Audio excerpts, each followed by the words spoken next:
What's up, everyone? Welcome to Stat Chasing Week 14. I imagine that you are all pretty much familiar with the way this show works, but I run through a lot of the underlying stats, a lot of the volume-based stats to help get a better sense of what happened this past Sunday. The stats that I'm looking at are some of the PFF stats: yards per route run, targets per route run, dropbacks, and then routes run per dropback.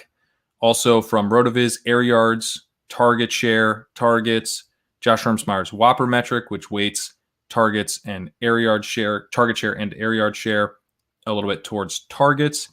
Also average depth of target, or ADOT, so we can get a sense of where these receivers are being used in terms of their depth. Expected points, which weights opportunities by the line of scrimmage, especially useful, I think, for running backs.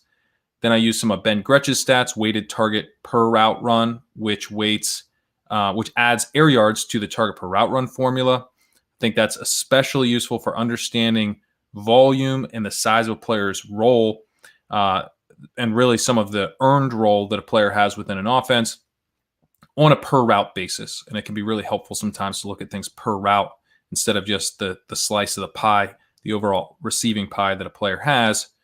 Also, the green zone and high value touches are two of Ben's terms. Green zone meaning the area of the field inside the 10-yard line. High value touches, receptions, and carries within the 10-yard line. So that should pretty much cover it for the stats. I get the snaps data from Pro Football Reference, and some shout outs here at Change College, who does timestamps for each team. Steven Krupka, who's been doing highlight videos each week of this show. Those have been awesome videos. You can follow him at Ball Street FF, a really talented video editor, and Sam Hoppin, who's been creating charts for each of these teams, as I'm about to run through alphabetically here. Sam is on Twitter at Sam Hoppin. I'll kind of explain this chart to get us started on Arizona. I'll just be kind of running through this quickly, as always, explaining how this chart's laid out, and then I just kind of use it as a visual reference for the YouTube. By the way, we are getting pretty close to 1,000 subscribers on YouTube. So if you are watching this on YouTube, please subscribe. Please like. If you're watching the podcast, it would actually be very helpful if you would just go over and subscribe to the YouTube channel if you haven't done so already. That'll help us get to the magic number of 1,000, which allows us to monetize the channel, embed videos, and do some other stuff like that. So that would be much appreciated. But to talk through the chart, where we generally want to see guys here is above this threshold and to the right of this threshold, where DeAndre Hopkins usually is every week. DeAndre Hopkins, one of the clearest cut alpha wide receivers in the NFL. That's why he's showing up here and not just getting targeted at a high rate, as we see on the x-axis is targets per route, and not just running a bunch of routes, as we see on the y-axis is routes per team dropback, but also getting a bunch of air yards to go with it. You see the size of the bubble representing the percentage of teams' air yards, and also written in parentheses is the air yard share. So 52.4% of the air yards this week for DeAndre Hopkins, which is obviously massive. Guys over here who are running a bunch of routes and not getting targeted at a high rate and have little air yards to go with it, generally going to be pretty risky. And we see Christian Kirk this week, as we've seen recently, has been struggling. That's represented by where he is on the chart. Guys who are not running a ton of routes and not getting targeted at a high rate and not getting a ton of air yards. Basically, Larry Fitzgerald, obviously not going to be that interesting. And then guys who look like they could be interesting but not running a full slate of routes. We'll get to these names here in a minute, because I think these are actually decent representations of players who we probably would be more interested in if they got more playing time to close the season. But let's go ahead and get into it. I'm going to run through alphabetically here, starting with the backfield in Arizona. Kenyon Drake has been on a really nice run, and not just in terms of scoring, but in terms of his expected points, in terms of his workload.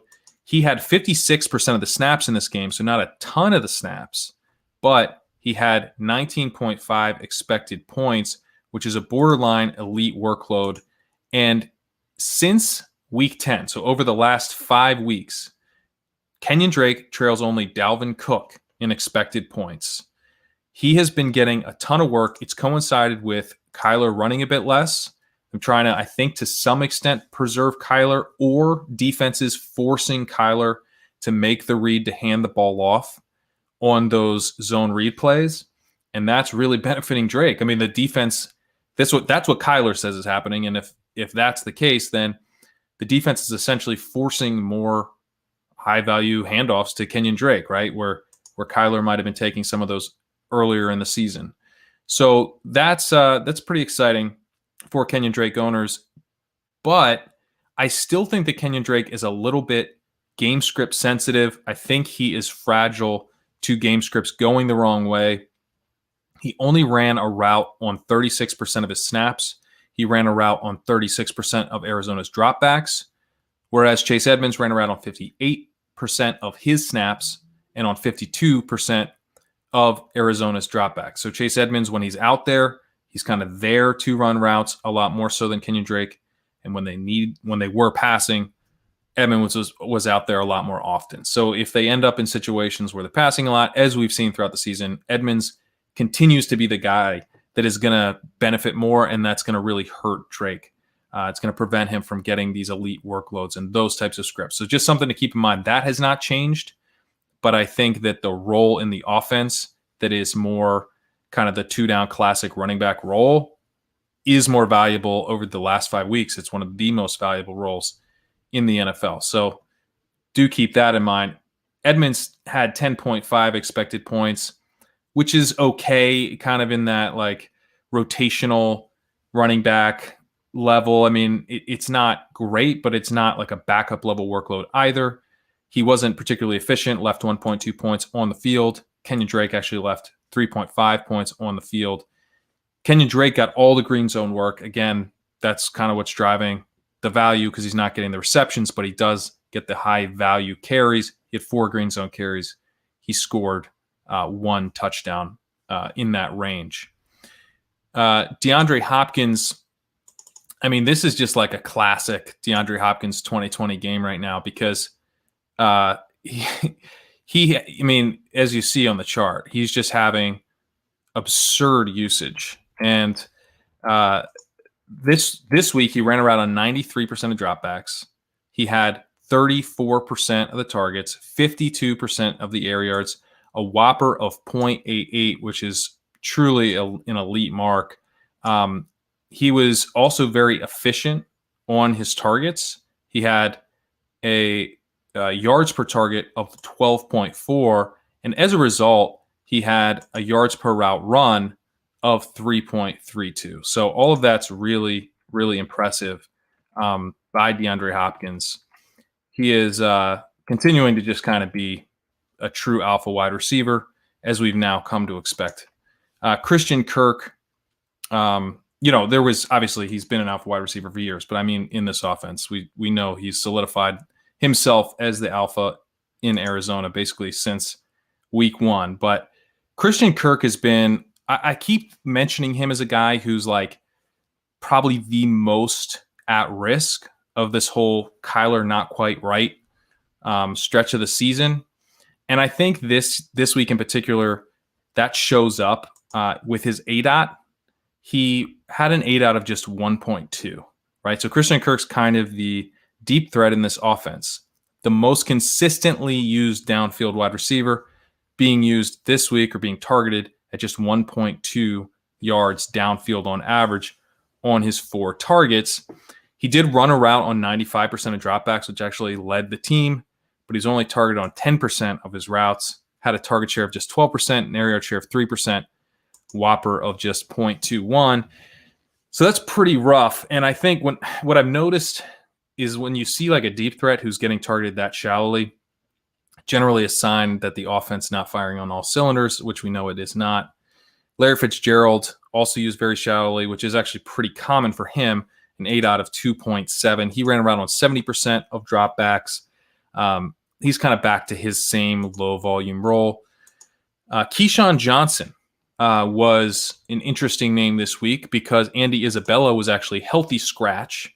I pointed out last week that Keyshawn got work in the slot, which had not been the case prior. Keyshawn had typically been getting work on the outside, and Andy Isabella was the guy who took over when Fitzgerald was out or they needed someone to play more slot snaps.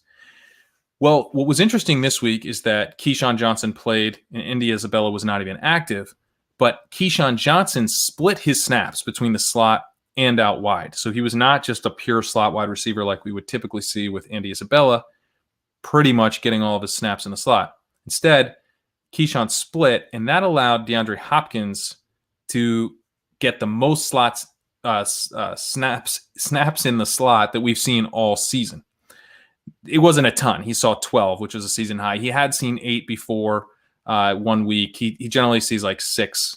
So basically doubled his snap slots, his slot snaps. And just kind of an interesting note.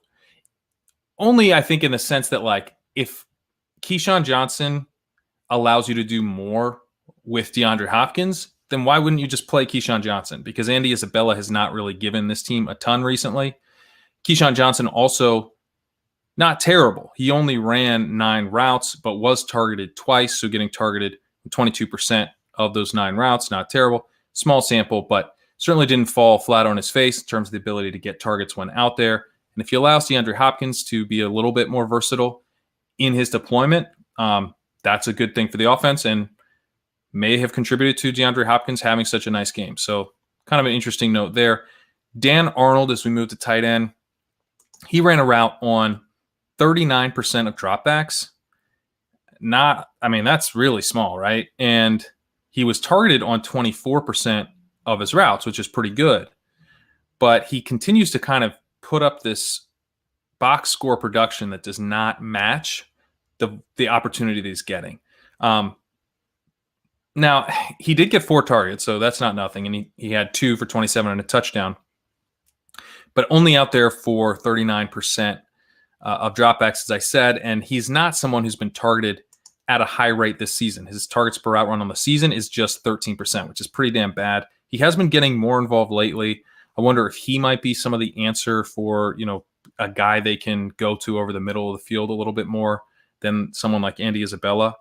It might be that, the emergence of Arnold plus Keyshawn Johnson is why Andy Isabella didn't play at all. But Dan Arnold's still not playing a ton. So I think he's fool's gold right now, at least for, fantasy purposes to close the season. I would be interested if he could get on the field more, but I don't think that's going to happen in the near term. Maybe something we'll talk ourselves into in the offseason. Max Williams ran a route on 41% of dropbacks. He's a blocking tight end. Nothing to worry about there. Moving to Atlanta, Todd Gurley. This was pretty rough for Todd Gurley. Only had 33% of the snaps here. He had 7.4 expected points, which is pretty bad, right? I was just talking about how 10.5 for Chase Edmonds is kind of whatever. 7.4 for the guy who's supposed to be the starter here. I think he's likely being limited here. He was banged up coming into this game, and so it's possible they're sort of limiting his snaps and role. 33% of the snaps, 7.4 expected points. Ito Smith had 44% of the snaps, also 7.4 expected points. So you could say, well, at least Gurley was getting more work when out there, I suppose. But obviously, this is a situation to avoid. Brian Hill had 16% of the snaps as well, only siphoned away 1.8 expected points. He was also the only running back who added anything to that workload with efficiency. He added, though, just 0.7 expected points. Interestingly, Brian Hill was the one most involved in the passing game per snap, ran a route on 78% of his snaps, but they've kind of mixed these guys around, so there's probably no signal there. At wide receiver, Julio Jones was out for this game, so we have Calvin Ridley running a route on 94% of dropbacks and an ADOT of 17.4. This is the Julio role that we typically see when Julio Jones is healthy. He is primarily the deep threat in the offense. They have experimented with ways to replace Julio Jones when he's not in the lineup. One of those ways has been for Calvin Ridley to basically play the Julio role, and that's what we saw this week. It came with a ton of volume. Calvin Ridley had 38% of the targets, 65% of the air yards, a whopper of 1.02, a weighted target per route run of 4.40, which is pretty nuts. This is weighted target per route run scaled to the yard per route run scale. So, like a 2.4 would be really good. He had a 4.4. Very, very impressive stuff from Calvin Ridley in terms of the underlying volume. His yards per target was also pretty good, 10.3. So he delivered a yards per route run of 3.65, turned 12 targets into 8 for 124 and a touchdown. So really nice game there. Russell Gage kind of sucked up what was left. He had a route run on 75% of dropbacks. He was used a little bit deeper downfield than he sometimes is, with an 8 out of 12.7, 22% of the targets, 28% of the air yards, pretty solid whopper of 0.52, really nice yards per route run of 3.04. So really, really solid game from Russell Gage. He did not score a touchdown, but he had 5 for 82. The entire offense wasn't clicking, so you didn't have the, if this offense was doing great, then that whopper 0.52 could deliver much more in terms of the box score. But pretty solid game from Russell Gage here in terms of the share of the offense that he had this week. Not a ton left for anyone else at wide receiver. Brandon Powell targeted just once on 19 routes. Christian Blake was not targeted on 6 routes. And then we don't have anything else going on. Olamide Zaccheaus is on IR. Julio Jones missed the game. Hayden Hurst, kind of a rough spot here considering Julio Jones was out. At times, we've seen him take advantage of those situations. He did run around on 64% of dropbacks, but that's lower than I would have thought entering the game. I mean, with Julio out, I would think, maybe between 70 and 75% of the dropbacks. But no, he was down below 65% and targeted on just 13% of his routes, had 3 targets on 23 routes. Not ideal. He took that and turned it into 1 catch for 7 yards. So pretty brutal from Hayden Hurst. You had some other guys mixing in here, Luke Stocker, Jaden Graham. So that kind of created some of the lack of Hayden Hurst just being out on the field in the first place.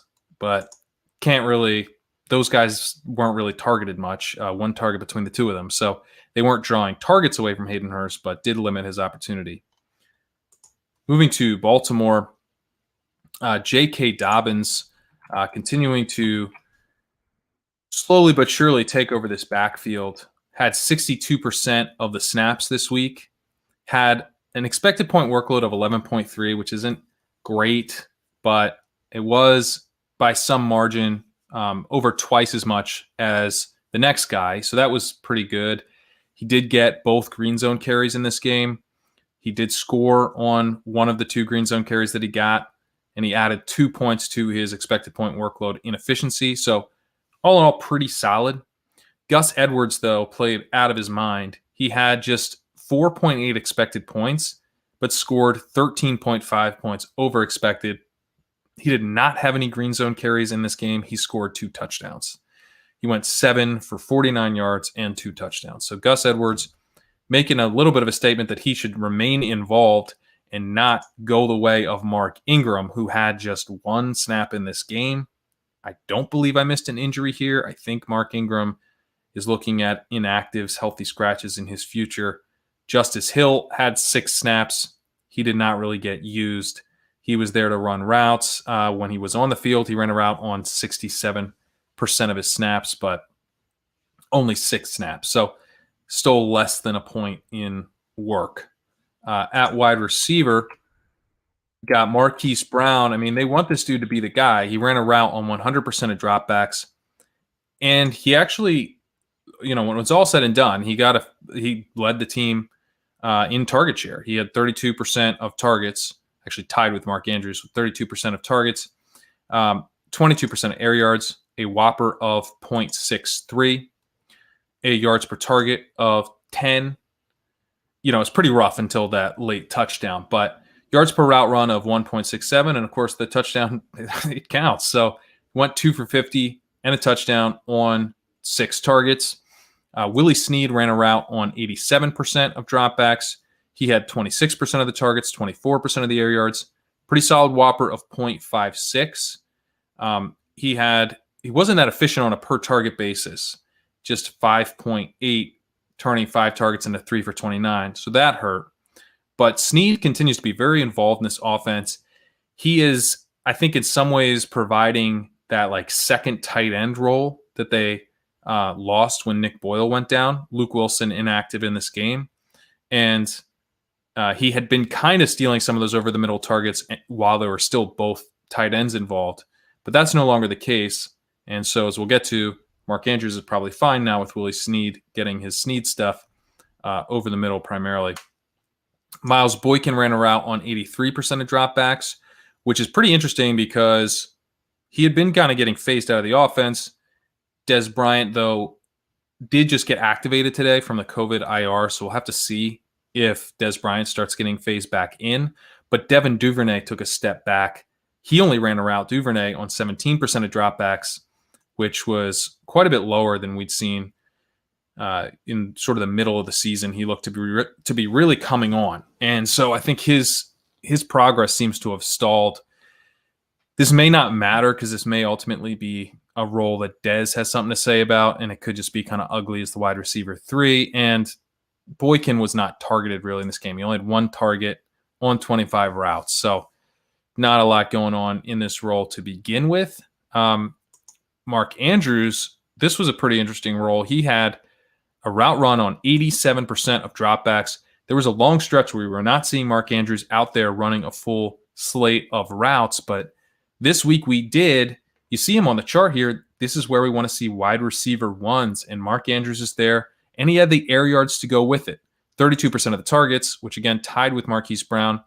40% of the air yards, which was quite a bit more than Marquise Brown. Probably the reverse profile of what we would have expected, at least entering the season, where Marquise Brown's supposed to be racking up the air yards, and he actually was early in the season. But Mark Andrews did this week. He had a whopper of 0.75, which is really, really nice. He had a yards per target of 13. So he had a yards per route run of 3, which is a really, really strong number. 6 targets for 5 receptions and 78 yards for Mark Andrews. As I mentioned, no Nick Boyle, obviously, and then no Luke Wilson to contend with either, which I think did help. Moving to Buffalo, we've got Zach Moss. Definitely, I would say, has a lead in this backfield, but not a ton of value in this backfield. So it makes it tough that it is still getting split up. We also had him getting benched last week, so it's a little fragile, and there's not that much to chase. He had 59% of the snaps to Singletary's 40%, which is pretty similar to like what we're getting in Dallas right now. So we'll get to. I mean, that's a split that it's kind of a 1A, 1B type of split. I think Moss has a clear lead over Singletary, assuming he doesn't get himself benched again. And he also had 9.9 expected points to 4.9 for Singletary. So he had twice the expected point workload. They also were pretty close on their routes run. Moss was out there running more routes, but he had fewer routes per snap. So Singletary, a little bit more of the pass catching back, but not so much that he's coming on and actually running more routes. Over the course of the game, Moss did run more routes than Singletary, which I think is bullish for Moss. And Moss got the green zone carry in this game. There was only one. He did not score in it. Moss was very inefficient. He left 5.6 points on the field, but at least he did not lose a fumble. He went 13 for 43. Singletary 7 for 32. Not a ton of value here, but again, I think if you're going to take a shot on one of them, it's got to be Moss. Stephon Diggs had a really nice game here. He ran a route on 100% of dropbacks. He had 33% of the targets, 40% of the air yards, a whopper of 0.78. He had a really nice yards per route run of 2.83. Really strong stuff from Stephon Diggs, taking 14 targets into 10 receptions, 130 yards, and a touchdown. We probably are going to expect John Brown back. Sounds like he's going to be back this week. So that, I don't think we'll probably cut much into Diggs. It could make, there could be weeks where Brown cuts into Diggs, but overall, I think Brown probably helps the offense, which can then help Diggs. So I'm not too worried about that for the purposes of Stephon Diggs. It probably is going to hurt Gabriel Davis pretty badly. Davis ran a route on 93% of dropbacks. He had 19% of the targets, 25% of the air yards, pretty solid whopper, 0.46. He was pretty heavily involved, but he delivered a yards per target of just 2.4. He scored a touchdown. He scores touchdowns, but he only had 3 for 19 on 8 targets. So pretty inefficient. He was used the way you would expect with an 8 out of 14.9. Was used as a deep threat. That's the John Brown role. I think Brown's going to slot right back into that John Brown role. I think Davis is going to become also a field stretcher, but more in 4 wide receiver sets, because the third wide receiver is still going to be Cole Beasley out of the slot. Ran a route here on 87% of dropbacks. This is classic Cole Beasley stuff this year, where even though he's a slot wide receiver, which would make you think he's probably going to run a route somewhere in the 70 to 75% of dropbacks range, no, he's up above 85%. This team passes a lot. They pass out of 3 and 4 wide receiver sets a lot, especially when John Brown's healthy. So you're going to see Cole Beasley out on the field a lot more than your typical slot wide receiver, and that helps him get targets. He gets targeted at a pretty high rate, 23% target per route run this week. He had 24% of the targets, 18% of the air yards, whopper of 0.48. Really strong stuff in the underlying stats. You see him here where we want to see our wide receiver ones. A little bit less the air yards than we'd like. He is a slot wide receiver. That's going to be the case, but the underlying volume was there. Yards per target, though, of just 4.6, so left a lot out on the field, but he's got no one challenging him for this role. And, potentially the offense is operating a little bit better with John Brown. Maybe his role, maybe Beasley's role shrinks a little bit too as John Brown returns, but I think he's going to be out there running a bunch of routes still because that's been pretty consistent. At tight end, Dawson Knox has quietly become a little bit interesting. He ran a route on 72% of dropbacks. He was targeted on 21% of his routes. And as Tyler Kroft has been out for the last few weeks, Dawson Knox's role has expanded. I don't know for a fact that Kroft will be out again, but I'm not seeing any news that he is going to return. So assuming he's out again, I think you can treat Knox as like a legitimate guy that you can stack, in double stacks with Allen. He's kind of a dart throw play. I think he, 7 targets in this game, 4 for 34. He only had a yards per target of 4.9, but to get a tight end in a pass happy offense, running routes above 70%, getting targeted at a decent rate as he has been for the last few weeks, tight end's pretty gross. So that alone is pretty interesting. Moving to Carolina, Mike Davis had a pretty nice workload here. I'll give a shout out to Pete, who was pretty interested in Mike Davis from the jump last week. I was nervous. That what we had seen before the bye, where Rodney Smith was out there more, Mike Davis not getting the snaps, I was worried that might continue. It didn't really. Mike Davis had 73% of the snaps to Rodney Smith's 24%, and Trenton Cannon played just 2 snaps for 3% of the snaps. So it really was just a 2-man backfield with Davis and Smith. And Davis had 15.8 expected points to Smith's 3.3 expected points. Davis played really, really well here. He scored twice in the green zone on 3 green zone carries. He added 10.5 fantasy points to his expected point workload. Went 11-51 and 2 touchdowns on the ground, 6 targets for 5 receptions and 42 yards through the air. So awesome game for Mike Davis. Looks like Christian McCaffrey is probably going to miss again. So Mike Davis kind of solidifying his role this week. Looks like a strong play, I think, in week 15. At wide receiver, no DJ Moore in this game, which was a bummer. Robbie Anderson was a guy that I ended up playing a lot in DFS.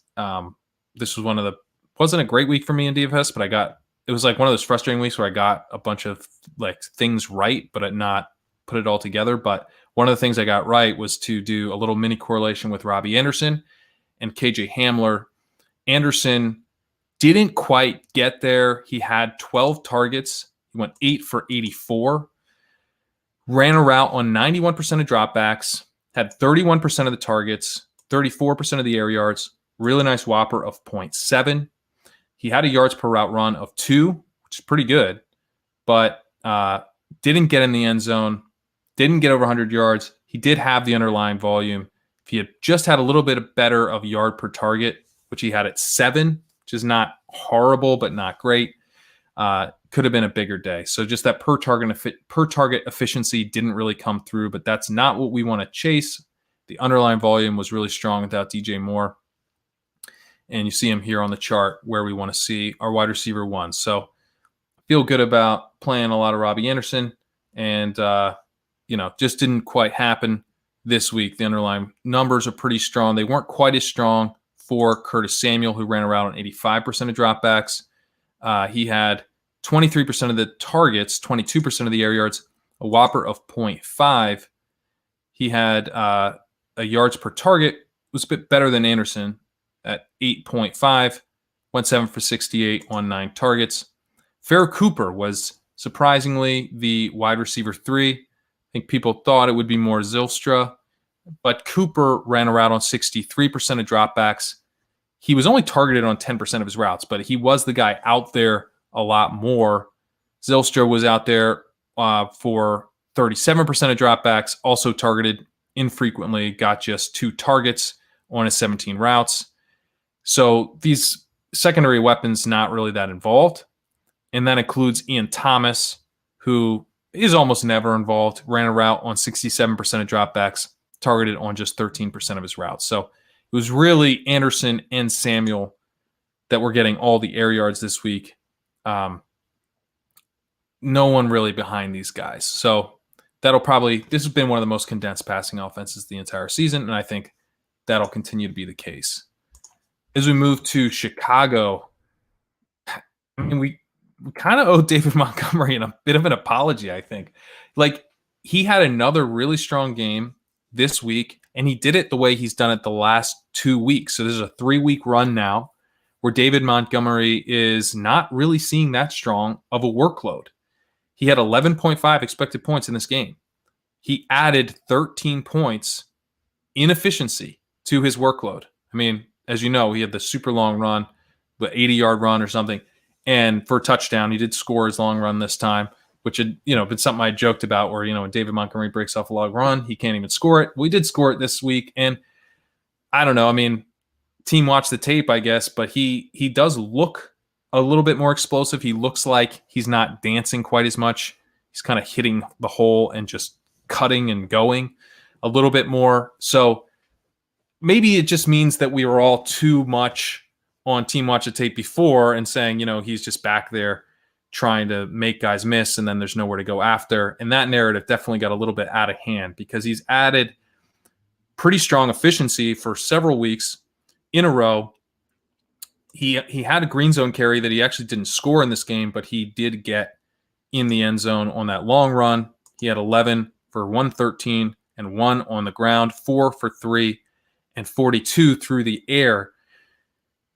I mean, I'm still a little skeptical on Montgomery in the sense that he actually didn't have that strong of a workload this week. 67% of the snaps to 32% for Cordarrelle Patterson, 11.5 expected points to 7.3 for Cordarrelle Patterson. Patterson had 2 green zone carries to Montgomery's 1. So there were some red flags here in terms of the workload. And the workload red flags have persisted for weeks. But at the same time, Montgomery is delivering in terms of adding efficiency. It's the exact opposite of the profile that we would have expected if you said what's going to happen over the next 3 weeks for David Montgomery. We would have told you the exact opposite thing as what has happened. But I guess it'll come down to, for DFS purposes, my first question on David Montgomery this week is, is he going to be someone people want to play? If he's in situations where, he's going to be chalky, I don't know. I actually don't even know if he's on the main slate. I need to check. This is how early I am into my process, but that would be kind of my first question on David Montgomery. And certainly for season long and the playoffs and stuff, you feel pretty confident to start him. But the big question is, is it getting to the point where people are starting to buy into it? If it is, I think I'm still skeptical just because I don't really want to bet on this recent run of efficiency. At wide receiver, I mean, if you want to talk about the underlying volume that we do want to see, let's talk about Allen Robinson. Ran a route on 85% of dropbacks. He had 39% of the targets, 74% of the air yards, a whopper of 1.11, yards per route run of 3.73, 13 targets for 9 receptions, 123 yards, and a touchdown. Just an absolutely dominant performance from Allen Robinson. I'll have to check with Sam. I don't know if he had to, if DK Metcalf, I believe, was the one we had to expand the air yards percentages for. And I think Allen Robinson might have forced us to do it this week if DK hadn't earlier. So really exciting for Allen Robinson. The Bears get the Vikings and Jaguars next. So there could be some pretty big days ahead for Allen Robinson. This is pretty bullish stuff. Obviously, you know, all of the numbers that I've been saying, you know, they're most of them are per team. They're a percentage of the team's air yards or the percentage of the team's targets. It is the Bears on this particular team. So, you know, the Bears could struggle, obviously, on any given week, but to get the Vikings and Jaguars to close things out, pretty exciting stuff for Allen Robinson owners. Darnell Mooney ran a route on 85% of dropbacks, was targeted, though, just twice on 33 routes. That's not good. Anthony Miller, same deal, basically. Ran a route on 59% of dropbacks, so involved a little bit less than we've seen recently, and only targeted twice on 23 dropbacks. And then we have Javon Wims actually running a decent amount of routes. He ran 13 routes, 33% of dropbacks. Cole Kmet kind of solidifying this 60-40 split with Jimmy Graham. Kmet ran a route on 62% of dropbacks to Graham's 41%. They were both targeted on 25% of their routes. Graham was the one, though, who scored the touchdown, which stung. But Kmet got 7 targets to Jimmy Graham's 4. They both had 4 receptions. Kmet for 41 yards, Jimmy Graham for 23. So I think what we're probably going to see something in this range going forward to close the season. Kmet still being ahead of Jimmy Graham, but not pulling like way ahead to where he's going to be. I wouldn't rule out him getting to like 70 to 75% of the dropbacks, but I do think that he's not going to become, 75 to 80%, that type of range where it's like, all right, this guy is a tight end one, clearly his team's number one option at tight end. I don't think Jimmy Graham's going to go away to that extent. But, I would obviously be very happy if he did. Moving to Cincinnati. Yikes. Gio Bernard fumbles, gets benched. Trevion Williams gets fumbled, does not get benched. That's kind of interesting that, they didn't bother to bench Trevion Williams. Gio Bernard, not a fumbler, hadn't fumbled in years, and fumbles once and gets benched. I wonder if they were just trying to see what they have, see what they have in Trevion. He got 10.4 expected points. He got 38% of the snaps. Samaje Perine got 39% of the snaps, which led the backfield, 7.6 expected points, which was behind Trevion Williams. And then Gio, as a result of the benching, he only had 6.6 expected points, 24% of the snaps. He was out there primarily to run routes, ran around 76% of his snaps. So, I don't know. There's not much to say here. I've always been kind of intrigued by Trevion Williams and wanted to see if he'd get more run. So I'll have my eye on that to see if he gets any more run. But, we're looking ahead to next season for the Bengals. And that's true of the wide receivers as well.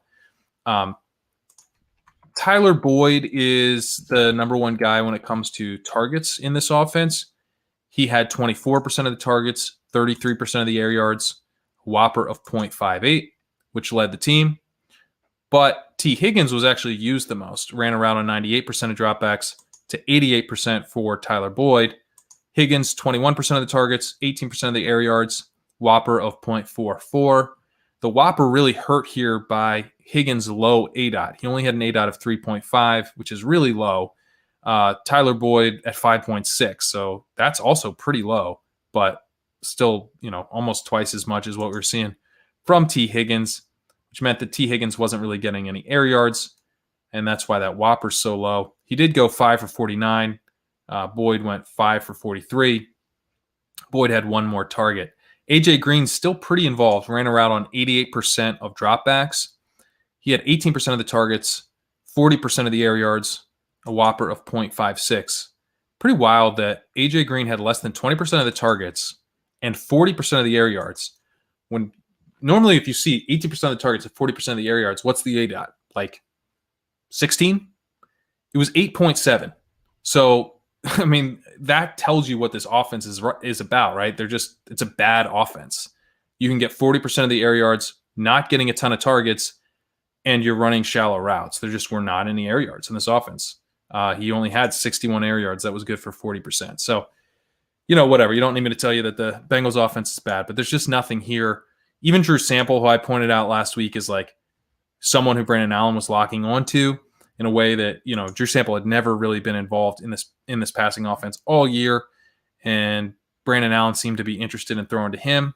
That went away this week too. He only had a target per route run of 11%, but he runs a lot of routes. He ran a route this week on 83% of dropbacks, had 4 targets on 35 routes. So he's still somewhat interesting on like Showdown. I believe this is the Monday night game, so we got them on the Showdown slate.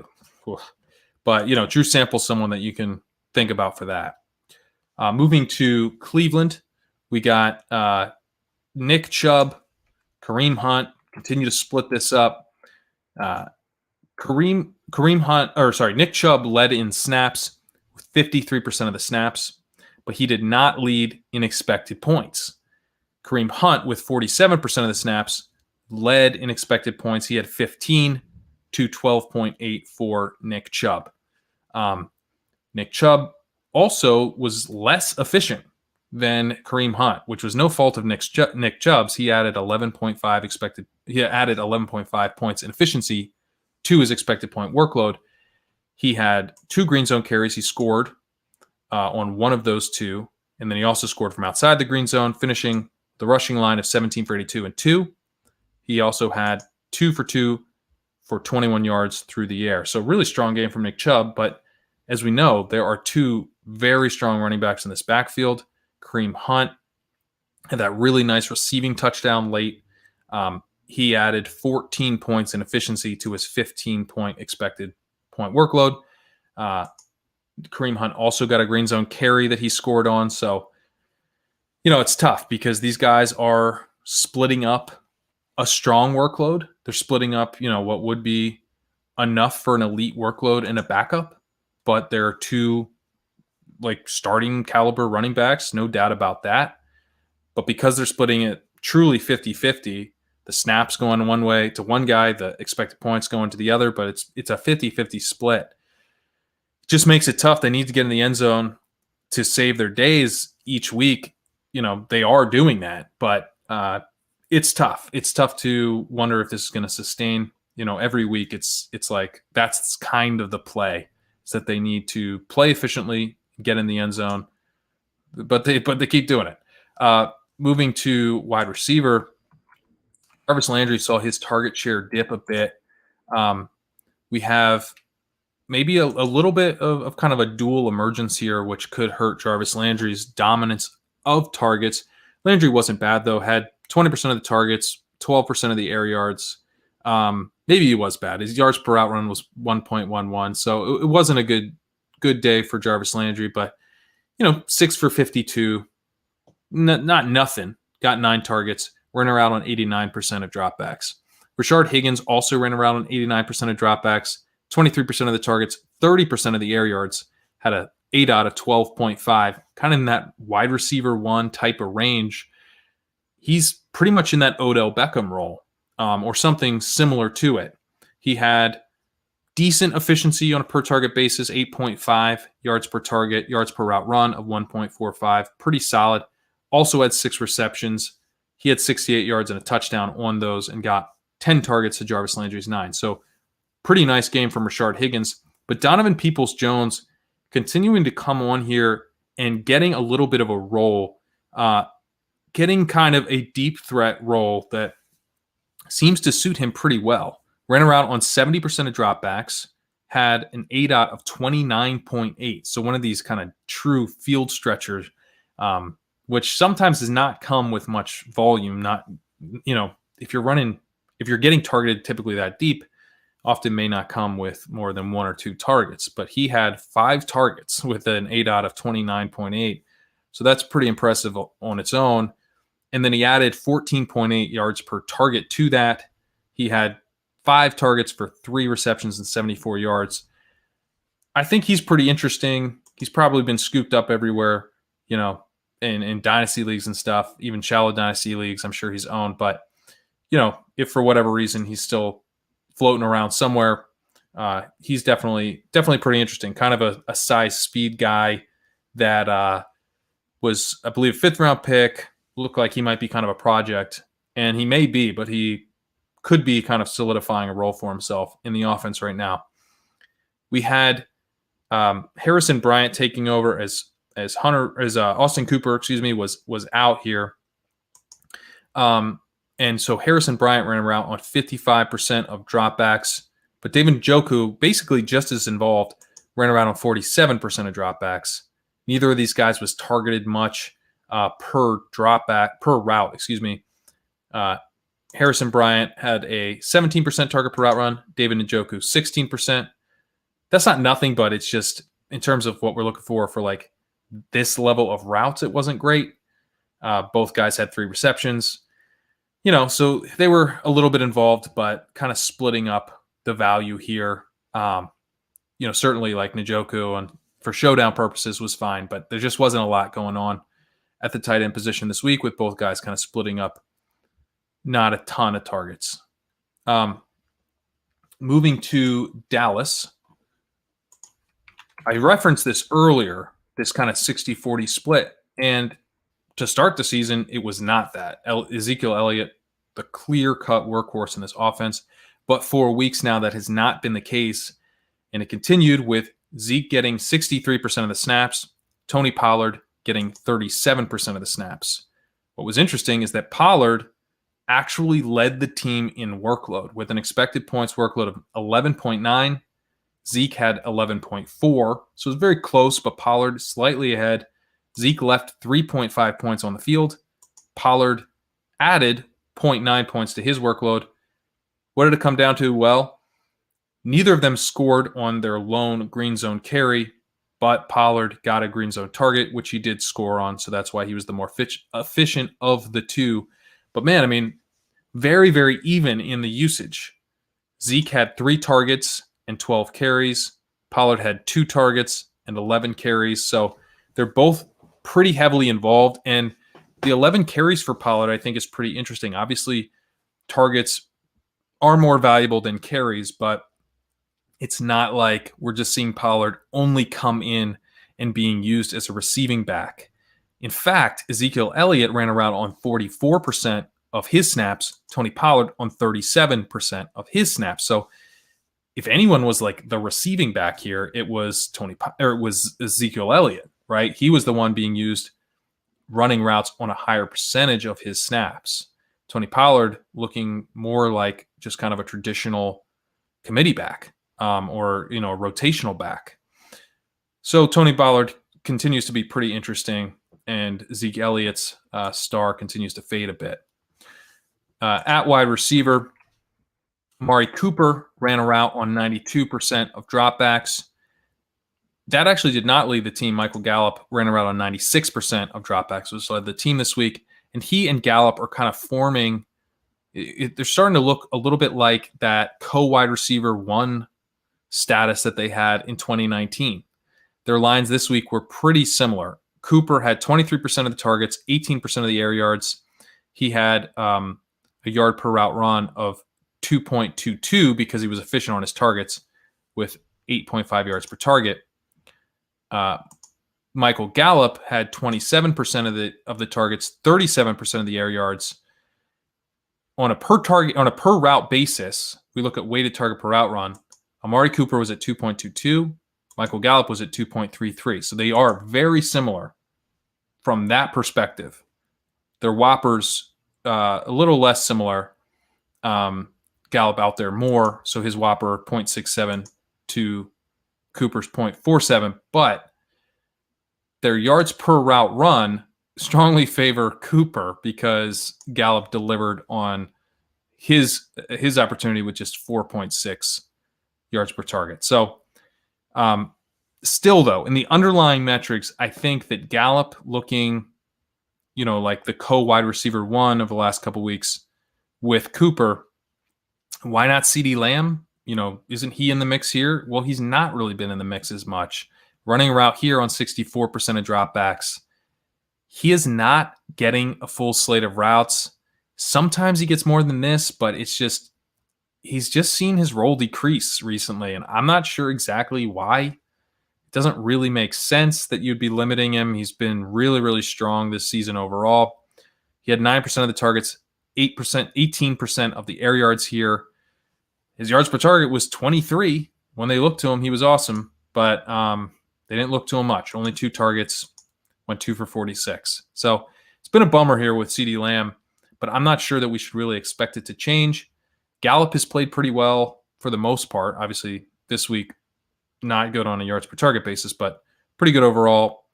Amari Cooper obviously can play. So I don't know. They seem to continue to want to work in Cedric Wilson a bit, Noah Brown a bit. What we also saw this week is Dalton Schultz's role continues to be very, very strong. He ran around on 88% of dropbacks. So one of the more involved tight ends that we have. Only targeted on 14% of his routes, though. 8 out of 7, which is, not super deep for a tight end. It's kind of right where you expect a tight end to be, right around 7. 14% of the targets, 11% of the air yards. So, not great, but at least he's out there running a lot of routes. So that alone makes him continue to be pretty interesting. Moving to Denver, at running back, we got Melvin Gordon, who, the snap count is not great. 46% of the snaps to Phillip Lindsay's 48, but he does seem to have a pretty strong lead in the green zone work. He got both green zone carries here.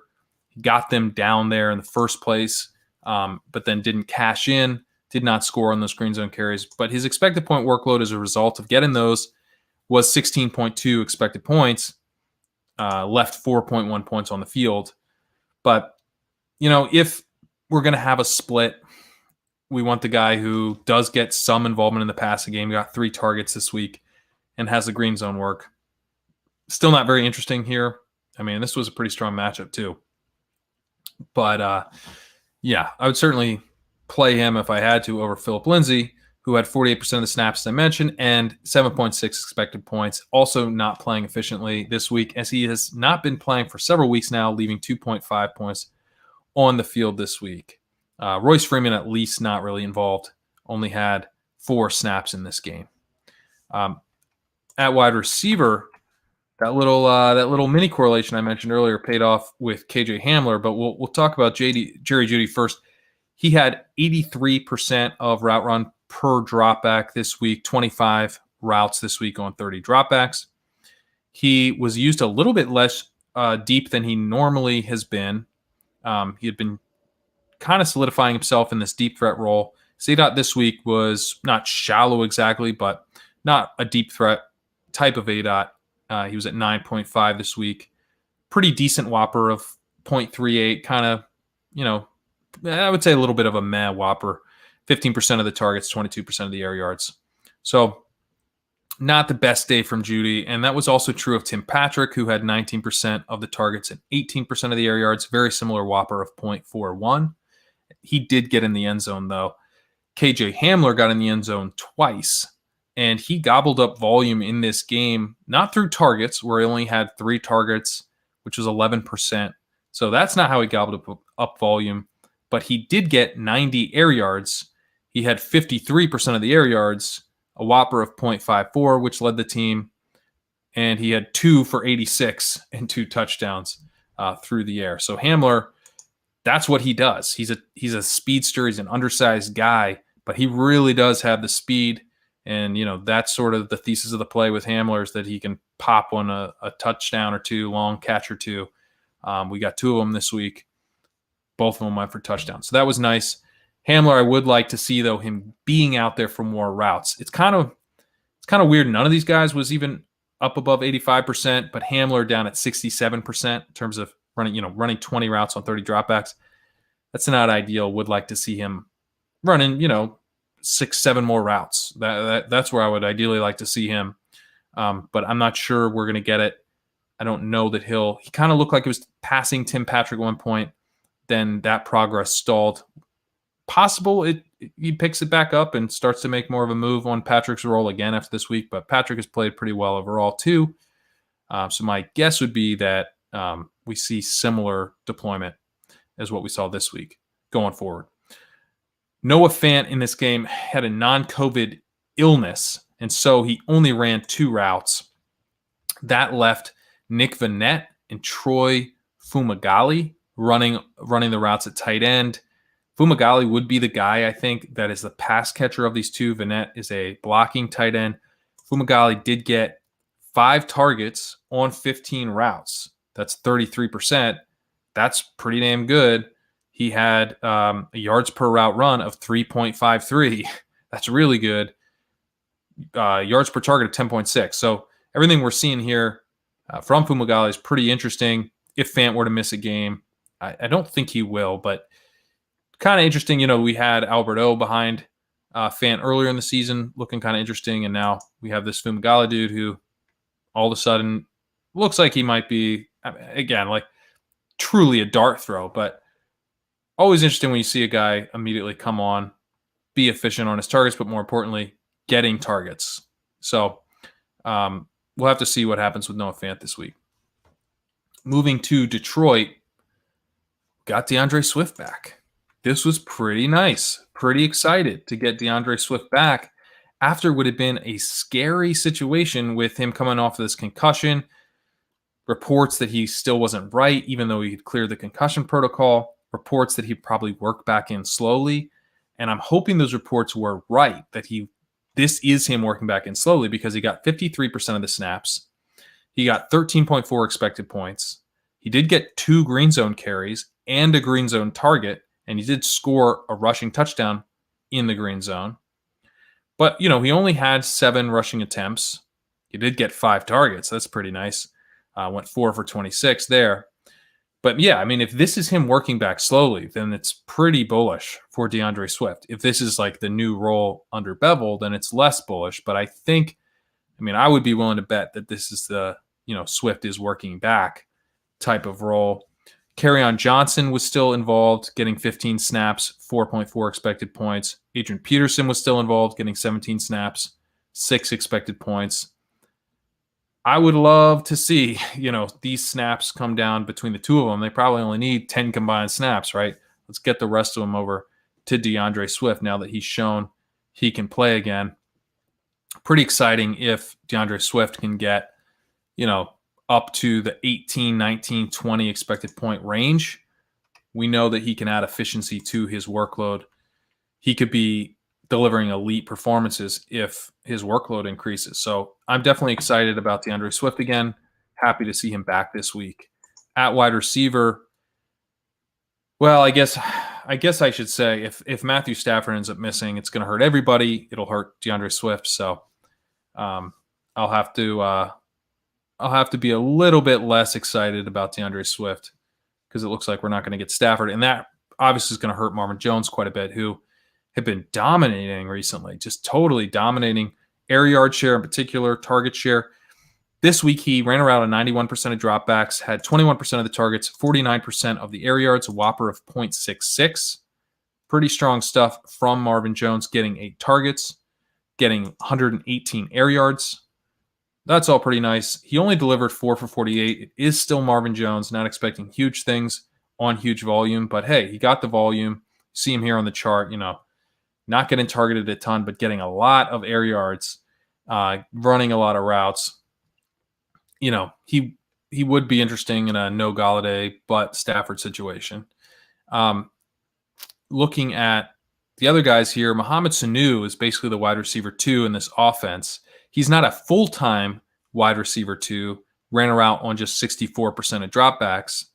but he's well ahead of Quintus Cephas, who ran around on 44% of dropbacks. Neither of these guys really targeted. They both had 2 targets. Danny Amendola, he ran a route on 58% of dropbacks, targeted pretty heavily with a target per route run of 27%, Whopper of 0.39, which is pretty solid, yards per route run of 2.54, which is solid. So Amendola played pretty well, got the targets, did some stuff with them, but not out there really enough to be interesting. Even if Stafford plays in, I don't really think Amendola is even that great of a dart throw because he's just not playing enough. At tight end, TJ Hawkinson was looking like he was kind of breaking out here. It had been pretty nice. We've been playing him on our high stakes team, just slotting him in week after week now for like 3-4 weeks.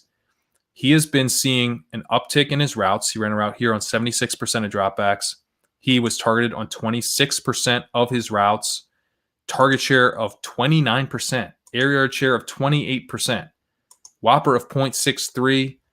Really strong stuff for TJ Hawkinson. Yards per target of 4.8. So that's not great. He had 11 targets. He only had 6 for 43, but he did score. So actually could have been a bigger day for TJ Hawkinson if he had better per target efficiency. But the more important thing, especially for tight end, is that he is getting targeted heavily and running a lot of routes. That is not a common combination at tight end. So pretty excited about TJ Hawkinson. This late season breakout continues. Hopefully the quarterback play doesn't ruin it. Moving to Green Bay, Aaron Jones. This was a pretty bullish week for him in terms of the snaps, 70% of the snaps this week, but just 11.7 expected points, not a strong workload. This has been tough for Aaron Jones. Drew Jinkmeyer has the theory that, that Aaron Rodgers is going for the MVP. I don't think it's maybe only Drew's got this theory. That's probably a pretty commonplace idea, but basically the idea that Aaron Rodgers is going for the MVP by throwing when he gets in close, going to Davante Adams, trying to get those touchdowns, not letting the backfield have that work. And I'll say this, the role for this backfield has been much reduced from what we've seen early in the season, from what we were used to seeing from this backfield. There's just not a ton of value in this backfield right now. Aaron Jones had 11.7 expected points, and Jamal Williams had 4.7. So there was not an elite workload to be had in this backfield. The combined workload was not an elite running back workload. There were 3 green zone carries, so it undercuts the narrative slightly. They did not score on those carries, but just not a ton of opportunity. I guess the bigger thing, interestingly, this actually completely undercuts Drew's narrative, is that Aaron Jones had 3 targets. Jamal Williams was not targeted. So it was actually kind of the receiving volume that wasn't there for these running backs. Maybe Aaron Rodgers knows he needs to throw downfield to his wide receivers to win the MVP. I don't know. But that's what's going on here. For Aaron Jones, it's not that, he's in this committee. It's just that the value of the Green Bay Packers backfield has not been that impressive. And to be losing even 4.7 expected points, which is not a ton, that hurts when, there's not that much to go around in the first place. So that's kind of the story, and has been the story for several weeks now, where it's really the value of the backfield that's hurting Aaron Jones, not the snap split. At wide receiver, you want to talk about MVP, might be talking about the wrong Packer, because what Davante Adams is doing this season is unreal. He has currently the most fantasy points per game by any wide receiver dating back to at least 2000. I was looking, trying to pull this up to see if I could find anyone. I went over to FF today, so they're capped out at 2000. Couldn't go back any earlier. No one else has fantasy points per game of 26 plus like we're seeing from Davante Adams. It's wild. And this week, just unreal volume. 32% of the targets, 40% of the air yards. He had a 11.5 yards per target, adding elite efficiency on top of the elite workload. Went 7 for 115 and a touchdown on 10 targets. Just week after week after week from Davante Adams. Truly a historic season from Davante Adams. Marquez Valdes-Scantling, he's kind of been obviously very hit or miss this year. This was one of the hits, really. He had 6 for 85 and a touchdown on 6 targets. Very efficient on his targets. Didn't get a ton of targets in the underlying stats, but was getting a fair amount of air yards. Got 26% of the air yards in this game, 19% of the targets. He ran around on 76% of dropbacks. He's been kind of splitting the role a little bit with Equanimous St. Brown. Both of them run deeper routes. Both of them kind of split this deep threat role, usually 3-1 in MVS's favor. And that's what we saw this week. Equanimous St. Brown only had 1 target. He had 15 air yards on that target. Allen Lazard was the third wide receiver here, ran around 70% of dropbacks. He had a target share, though, of just 10%, air yard share of 9%. So, when MVS is getting targeted, he gets targeted deeper downfield. Davante Adams is soaking up an additional 40% of the air yards. Not a ton to go around for everyone else. Robert Tonyan, though, did manage to get 5 targets for him, did manage to get in the end zone. He ran a route on 70% of dropbacks and was targeted on 19% of his routes. He's had a pretty strong season this year. He is not getting targeted on that high a percentage of his routes, only 16.5%, but he keeps scoring. So, this is an offense that's scoring a lot through the air. So you're kind of getting there through touchdowns. Tonyan doesn't quite profile like an elite tight end. What I, would love to see him getting targeted at a bit of a higher rate, but we know where most of the targets are going in this offense. They're going to Davante Adams. In Houston, Duke Johnson, he just continues to not take advantage of these opportunities that he's been getting. He got 30 snaps, got 45% of the snaps in this game, did not have David Johnson to contend with, lost a fumble, had just 6.5 expected points, added 3.4 points through efficiency. Maybe I owe Duke Johnson an apology. I probably shouldn't have said he's not taking advantage of these opportunities, because what opportunities is he really getting? 6.5 expected points. That's like a backups level workload.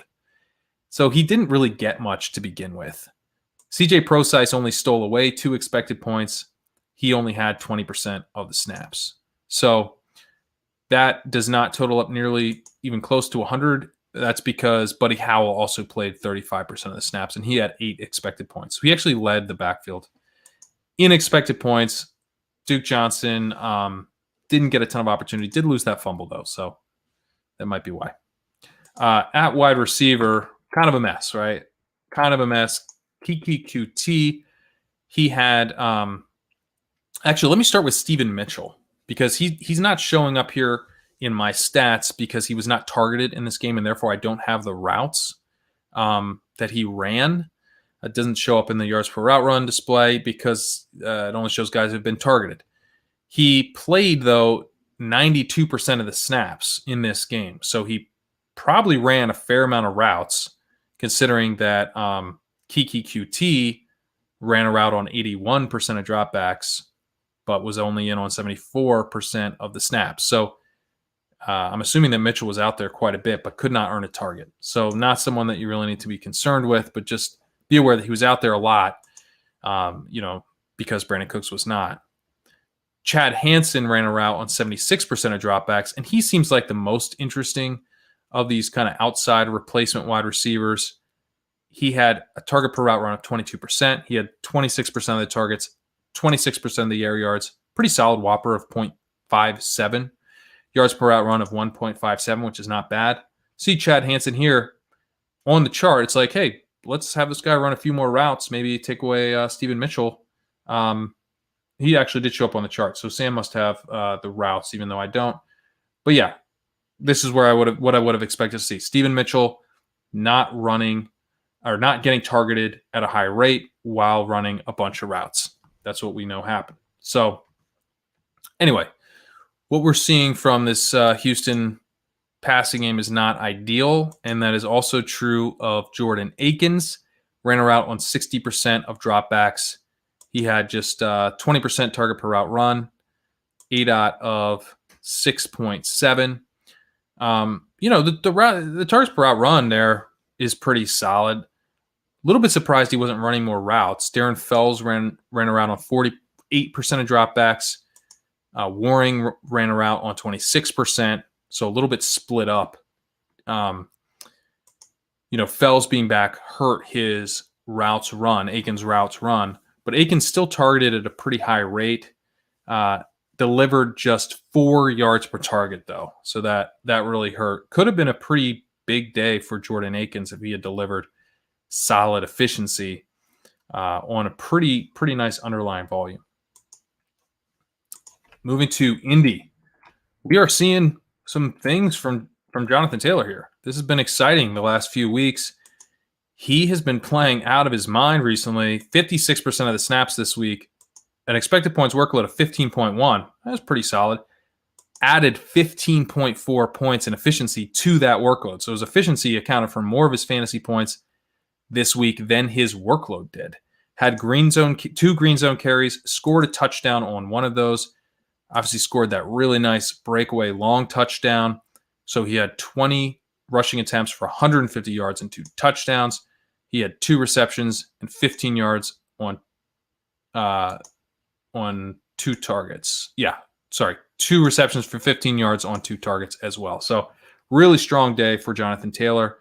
I will say he only ran a route on 29% of his snaps. So you already knew this, but he's not there to catch passes. He's there to be a rusher. They'll throw to him a bit, but when they're dropping back a lot, it's going to be more Nyheim Hines. So in that category of more of a positive game script type of back, but he's showing that he can capitalize on those scripts with really strong efficiency. He's coming on strong to close the season here.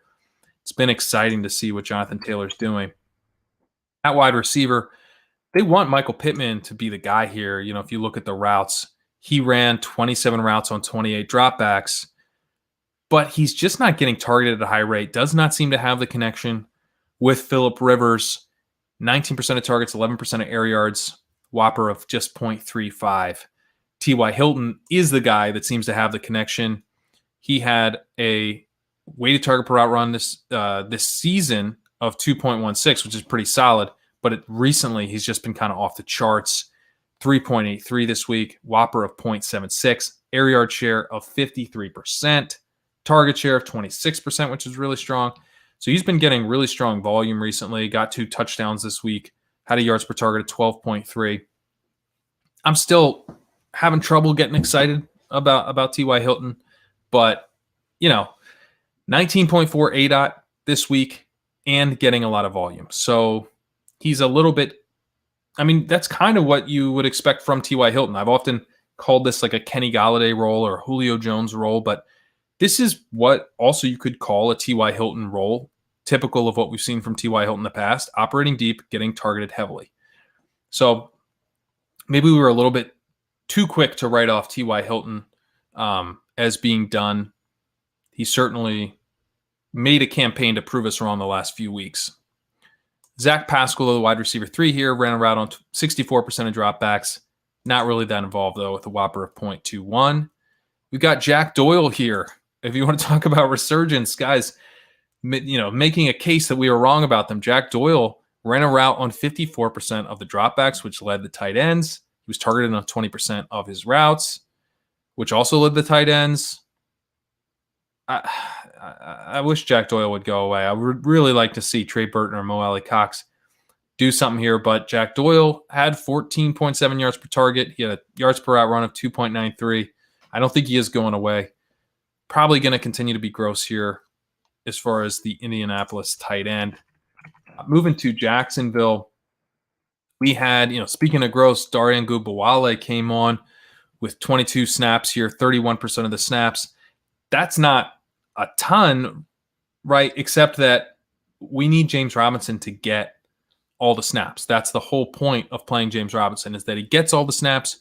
He didn't get all the snaps this week. He only had 56% of the snaps, which, is not terrible, but it's just way below where we want to see James Robinson. Obviously, they got blown out in this game, and that's not great. But with Chris Thompson out, it looked like Dare Ogunbowale just wasn't going to be above like 18, 20% of the snaps no matter what.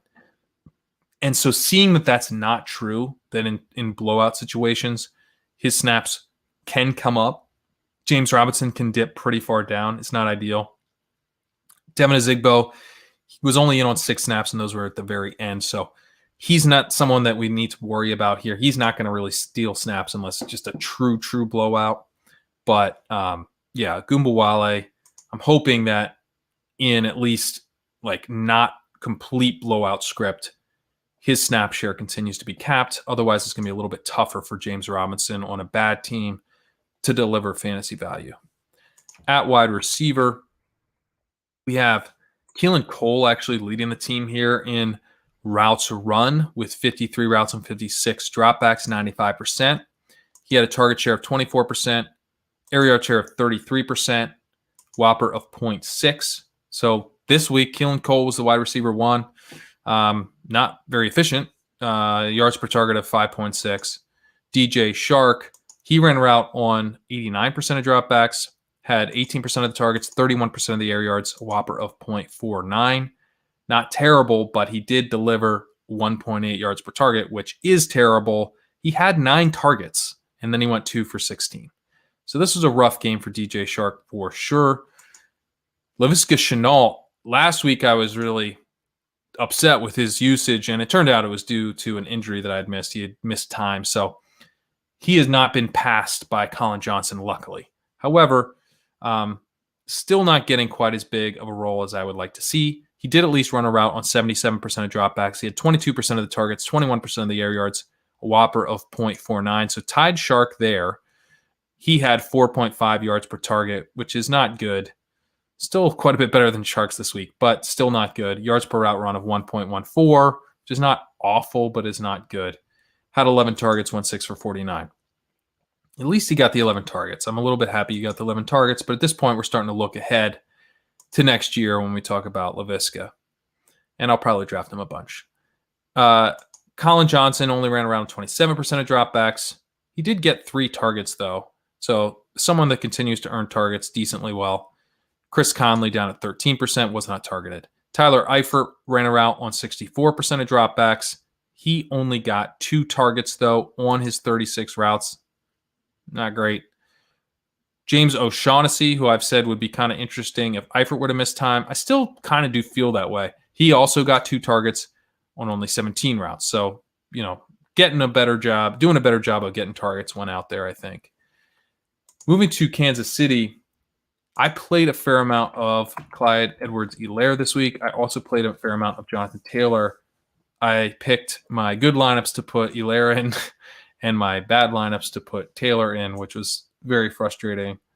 Always, if you're going to hit a breakout running back, always put them in the lineups that end up doing well, because that's how you win money. But that's not what I did. Clyde Edwards-Helaire, though, like when you look at the underlying numbers,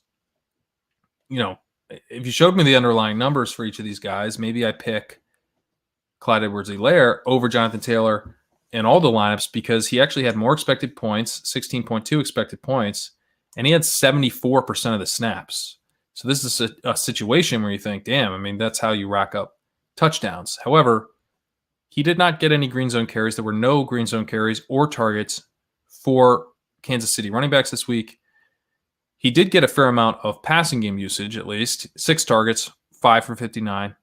He had 16 rush attempts for just 32 yards. So the efficiency was pretty bad, left 2.1 points on the field. Had the workload, didn't get the high-value carries, but at least got a good receiving workload. Didn't really deliver much value, though, at least not enough. Le'Veon Bell had 18% of the snaps, 5.1 expected points, and played pretty much right at expectations.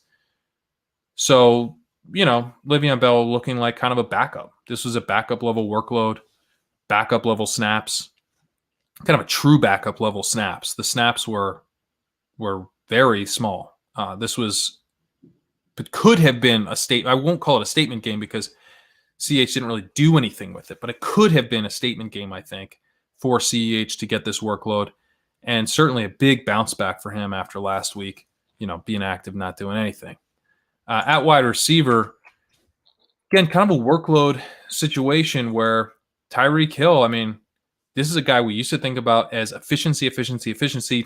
Now it's like this dude has the workload. That's the first thing we need to think about this. That's what Adam Levitan has been preaching for weeks now. Levitan's just been saying, like, basically what I just said.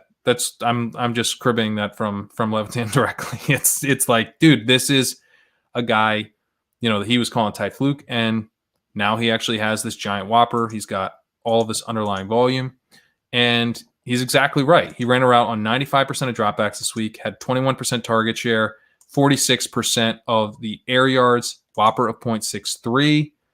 That's a strong whopper, and it comes connected to the Chiefs offense and Patrick Mahomes. So that's going to do some really, really nice things for you, especially when your ADOT is 21, which it was this week. Yards per route run of 2.14, 7 targets for 3 receptions, 79 yards, and a touchdown.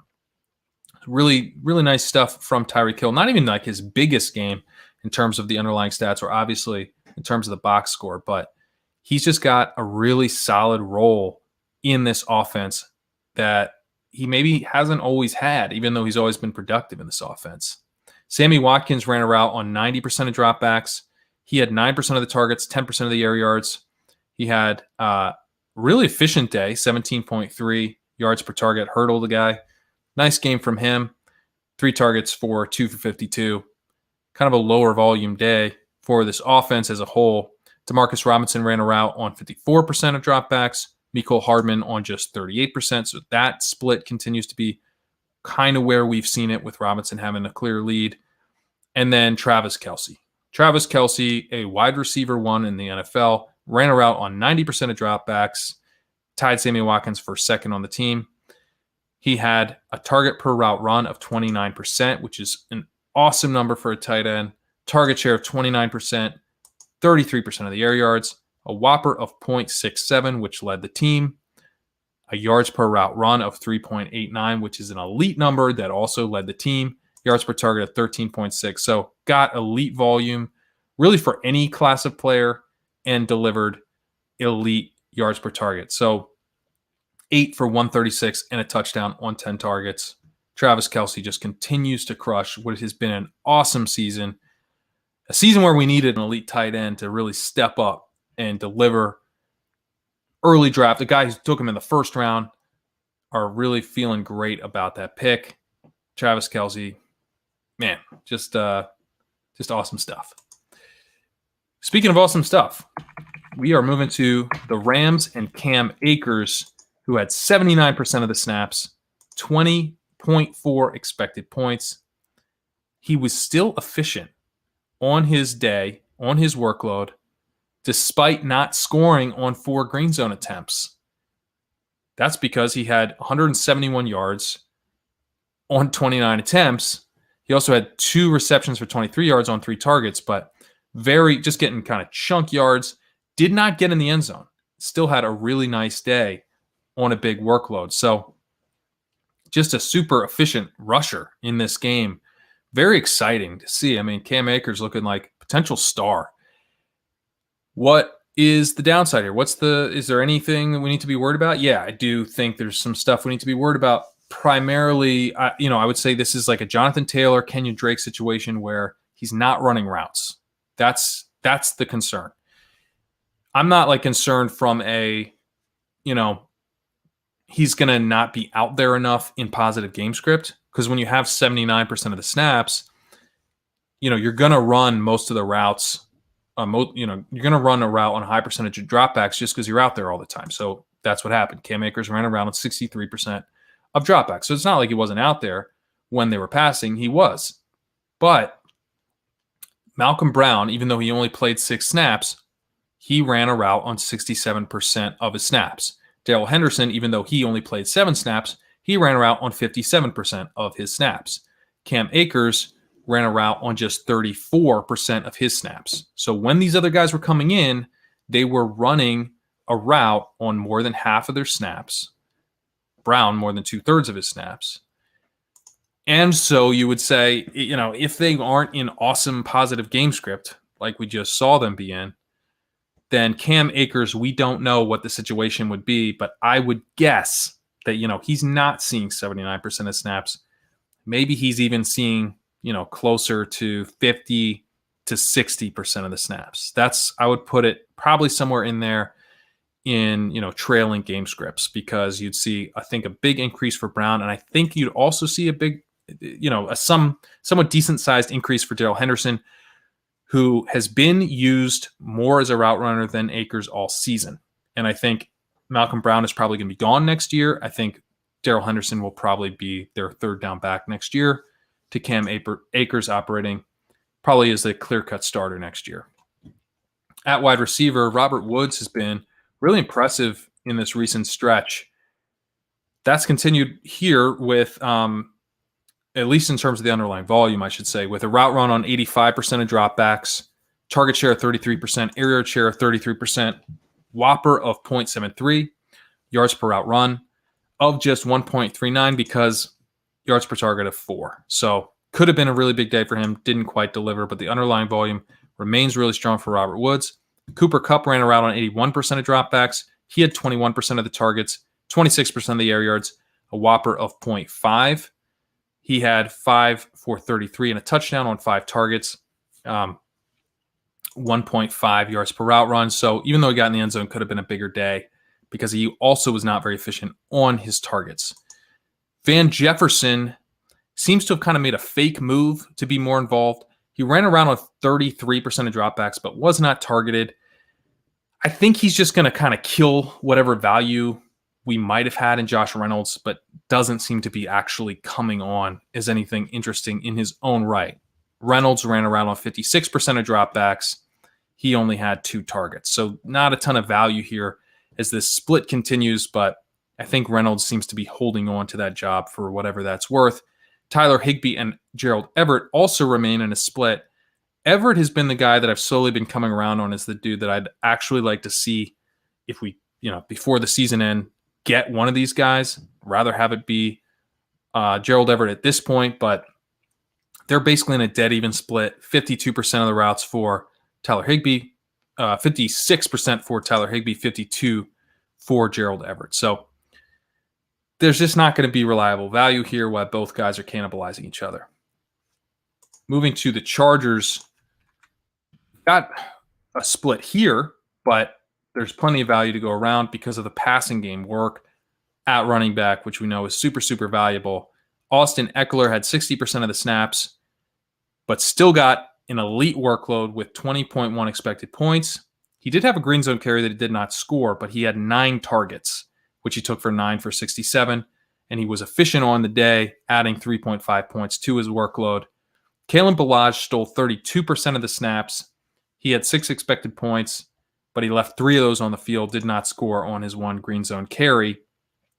Joshua Kelly missed the game with a foot injury, so it remains to be seen what the deal would be with him potentially mixing in at all. I don't know. It seems like he was probably just going to be a backup, or maybe, just kind of on the bench with Eckler and Ballage, but possible he would come in and maybe steal a high-value carry over the course of the game. But Eckler just maintaining really, really strong value through the air, which is what we expect from his profile, but nice to see that even without a ton of the snaps, 60% of the snaps are not nothing, but not an elite snap share, did manage an elite workload. At wide receiver, we have Keenan Allen running a route on 78% of dropbacks. He had 25% of the targets, 36% of the air yards, a whopper of 0.62. Really strong weighted target per route run, because he didn't run a full slate of routes. So weighted target per route run of 2.71, which led the team. Did not play well on a per target basis, though. 4.7 yards per target, 11 targets for 952 and a touchdown. I believe he was out for some of this game, so keep an eye on him. Jalen Guyton in that same field stretching role, despite, I should say, that Mike Williams had a back injury in this game, so he looking like he's going to be out in week 15. Missed basically this entire game, only ran 1 route. What did not happen is that Jalen Guyton's role did not change when Mike Williams went out.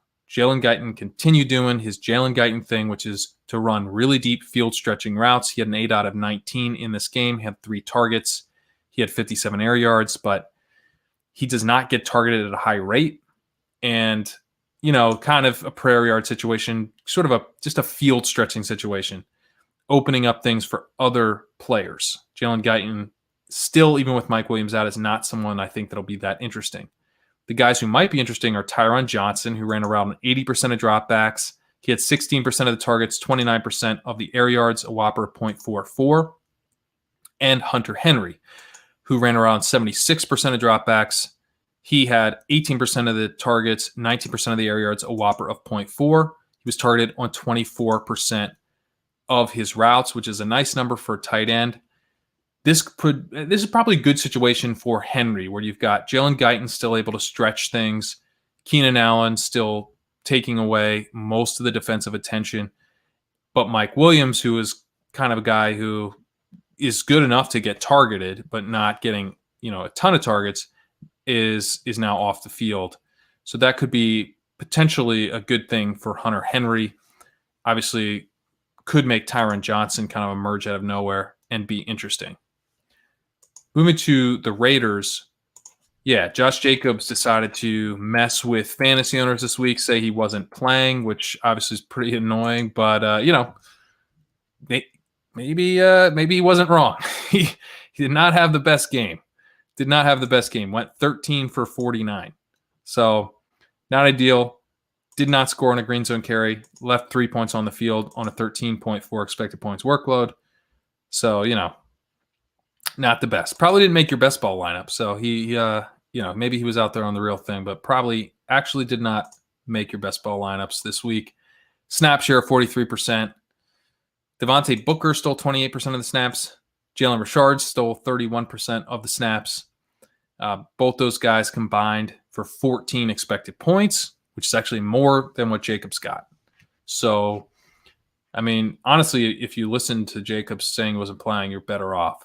So that was tough, but at wide receiver, let's see, what do we got? At wide receiver, we have Nelson Aguilar ran a route on 69% of dropbacks.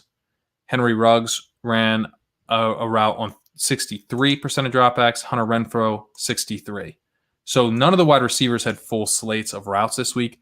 Because Bryan Edwards mixed in a bit, he ran around on 29% of dropbacks, but was not targeted. And Zay Jones mixed in a little bit. He ran around on 25% of dropbacks, but was not targeted.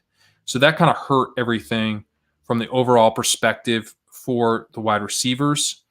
Got Nelson Aguilar leading the team with a whopper, though, of 0.58, which is impressive, again, in the context of he didn't even get to 70% of the dropbacks, but still had a whopper of 0.58. Continues to be very heavily involved. You see him on the chart. You can see exactly what I'm talking about. Getting targeted at a high rate, lots of air yards, not running full slate of routes. So, on a per route basis, very, very strong day. 3.1 weighted target per route run. Targeted on 27% of his routes. But, I don't know why they're not putting him out there for a full slate of routes. Seems weird, but that's what they're doing. He's the guy that would be interesting. He would be really interesting if he wasn't getting limited by his team. He still went 5 for 100 and a touchdown. The real wide receiver one here, as we know, is Darren Waller. He ran a route on 94% of dropbacks here, targeted on 22% of his routes, which is really strong, especially just given those routes. I mean, 22% of the targets, 28% of the air yards, a whopper of 0.53. He had an 8 out of 9, so used deeper downfield than most tight ends. Yards per target of just 7.5, not great. Yards per route run of 1.67, which is not great, but not terrible. He went 7 for 75 on 10 targets. So not quite to Kelsey's level, obviously, but still very strong. Very strong season from Darren Waller this year. Bit impressive. There's a fair amount of, there's like a tradition of one-year wonders at the tight end position. And it's been impressive to see that Darren Waller firmly does not fall into that tradition. He is a true breakout last year that we got at the tight end position. He has solidified that. I think we're going to continue to see strong stuff out of Darren Waller. He's someone I feel much more comfortable drafting next year than I did this year. I think this year it was a mistake to be as skeptical as I was of Darren Waller. Didn't end up drafting a ton of them. As we move to Miami, got Patrick Laird leading the team in snaps, 42 snaps, 51% of the snaps. Pretty nice. And although Laird was not efficient on the day, he left 2.2 points on the field on a 5.5 expected points workload, which is not so nice. He was a lot more efficient than DeAndre Washington, who, although he only had 47% of the snaps, had a clear lead in expected points. He had 13.9 expected points to Laird's 5.5, but Washington left 6.7 points on the field. He had a green zone carry that he did not score. He turned 13 carries into 35 yards. He turned 4 targets into 2 for 17. Hopefully we get Gaskin back. Is that possible this week? Hopefully we don't have DeAndre Washington's not doing it. This whole situation is not great for fantasy purposes. At wide receiver, had a bunch of stuff kind of blow up this week as well. Devontae Parker had a hamstring issue.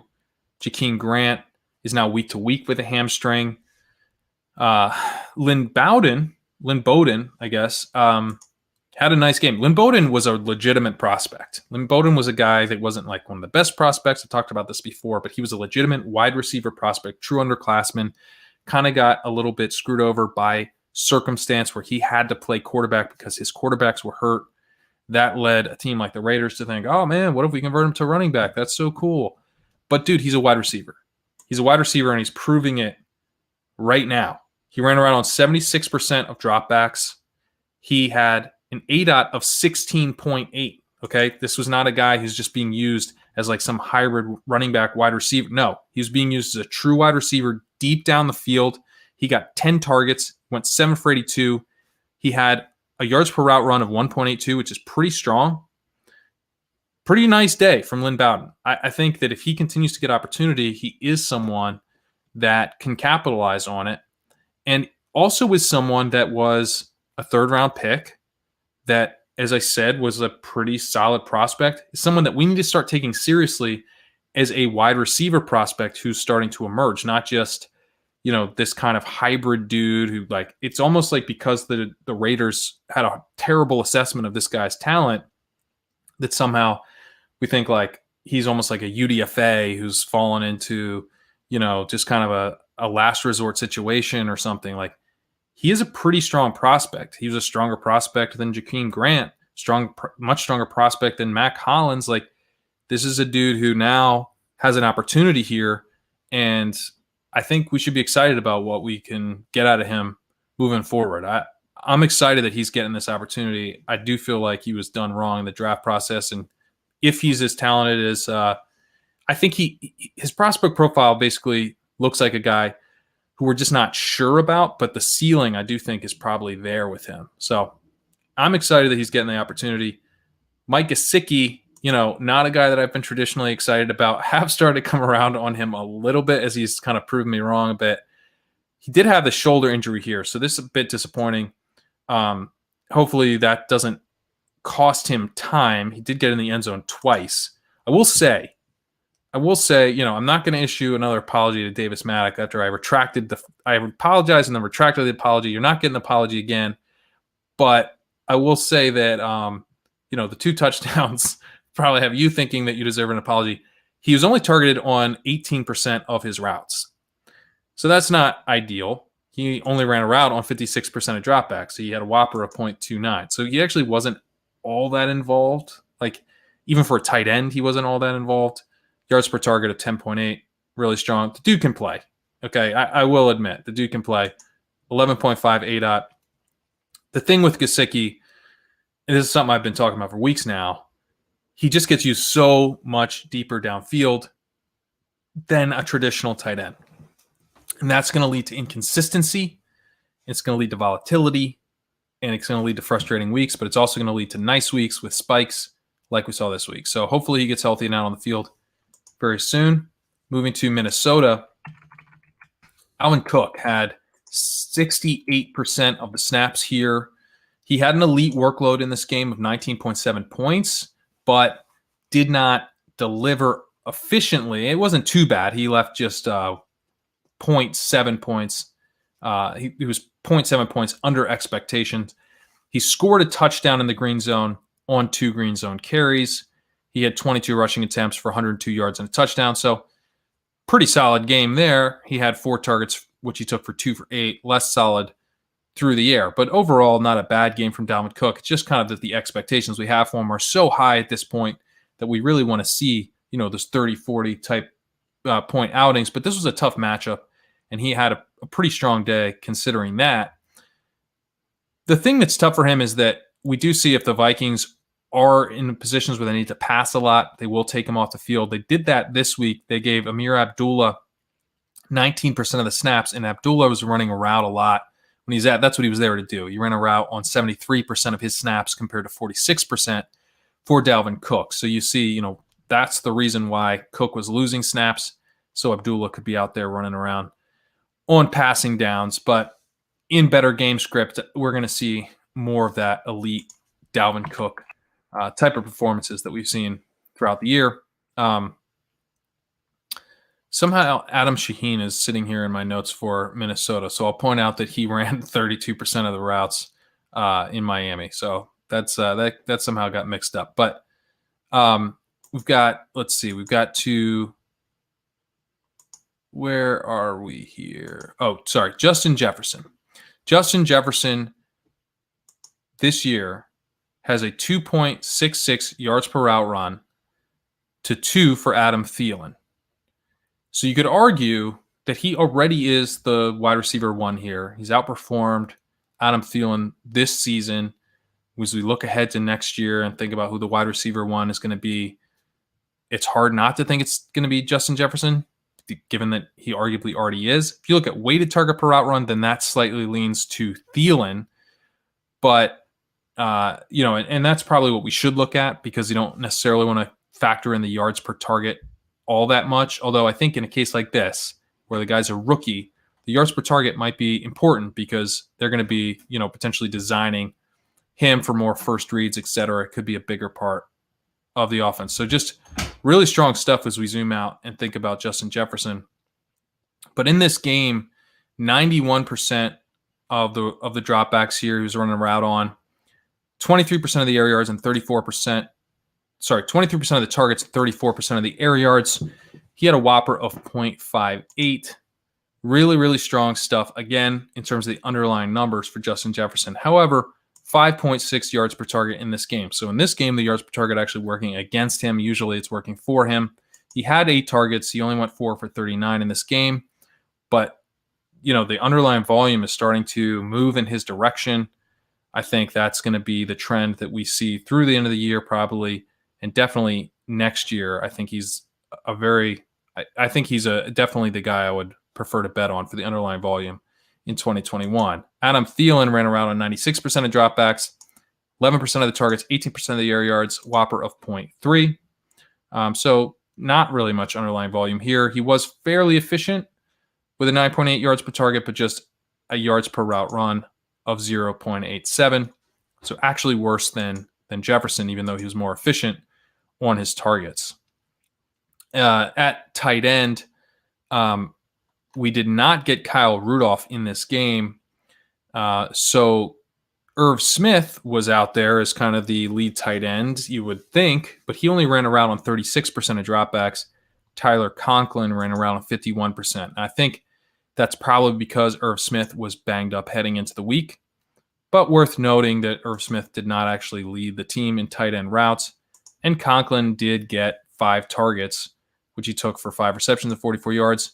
Irv Smith, though, did get 4 targets, which he took for 4 for 63 and 1. So not a bad day for Irv Smith, but kind of lucked out, frankly, if you started Irv Smith, because you're probably not thinking he was going to just run 36% of the routes there. So a little bit concerning for Irv, but I think, again, it's probably just related to health. And we should see his routes bounce back up at least into the 50 to 60% range or thereabouts. I'd say between like 45 and 60%, assuming no Rudolph, which is maybe not a good assumption because he was doubtful and ruled out at the last minute. Moving to New England, we had James White leading this backfield here with 46% of the snaps. He had, though, just 4.4 expected points. Damian Harris had 37% of the snaps and led the backfield in expected points. He got 1 green zone carry. Sony Michel played 25% of the snaps. He stole the other green zone carry. He had 4.6 expected points. This is all gross. It's a 3-way split here. We thought maybe when Rex Burkhead went down that it was at least going to be just between these two guys, between Damian Harris and James White. But no, Sony Michel is involved again. You're seeing Damian Harris and Sony Michel kind of split a Sony Michel role, but there's not really enough here in terms of Cam Newton passing to the running backs to make a James White role very interesting. And then obviously Cam Newton steals stuff around the goal line. So this is all pretty gross. And the wide receiver situation is a bit gross too, because at least it has been recently. There's just not many receiving yards to go around. Jacoby Myers ran around on 100% of dropbacks at least.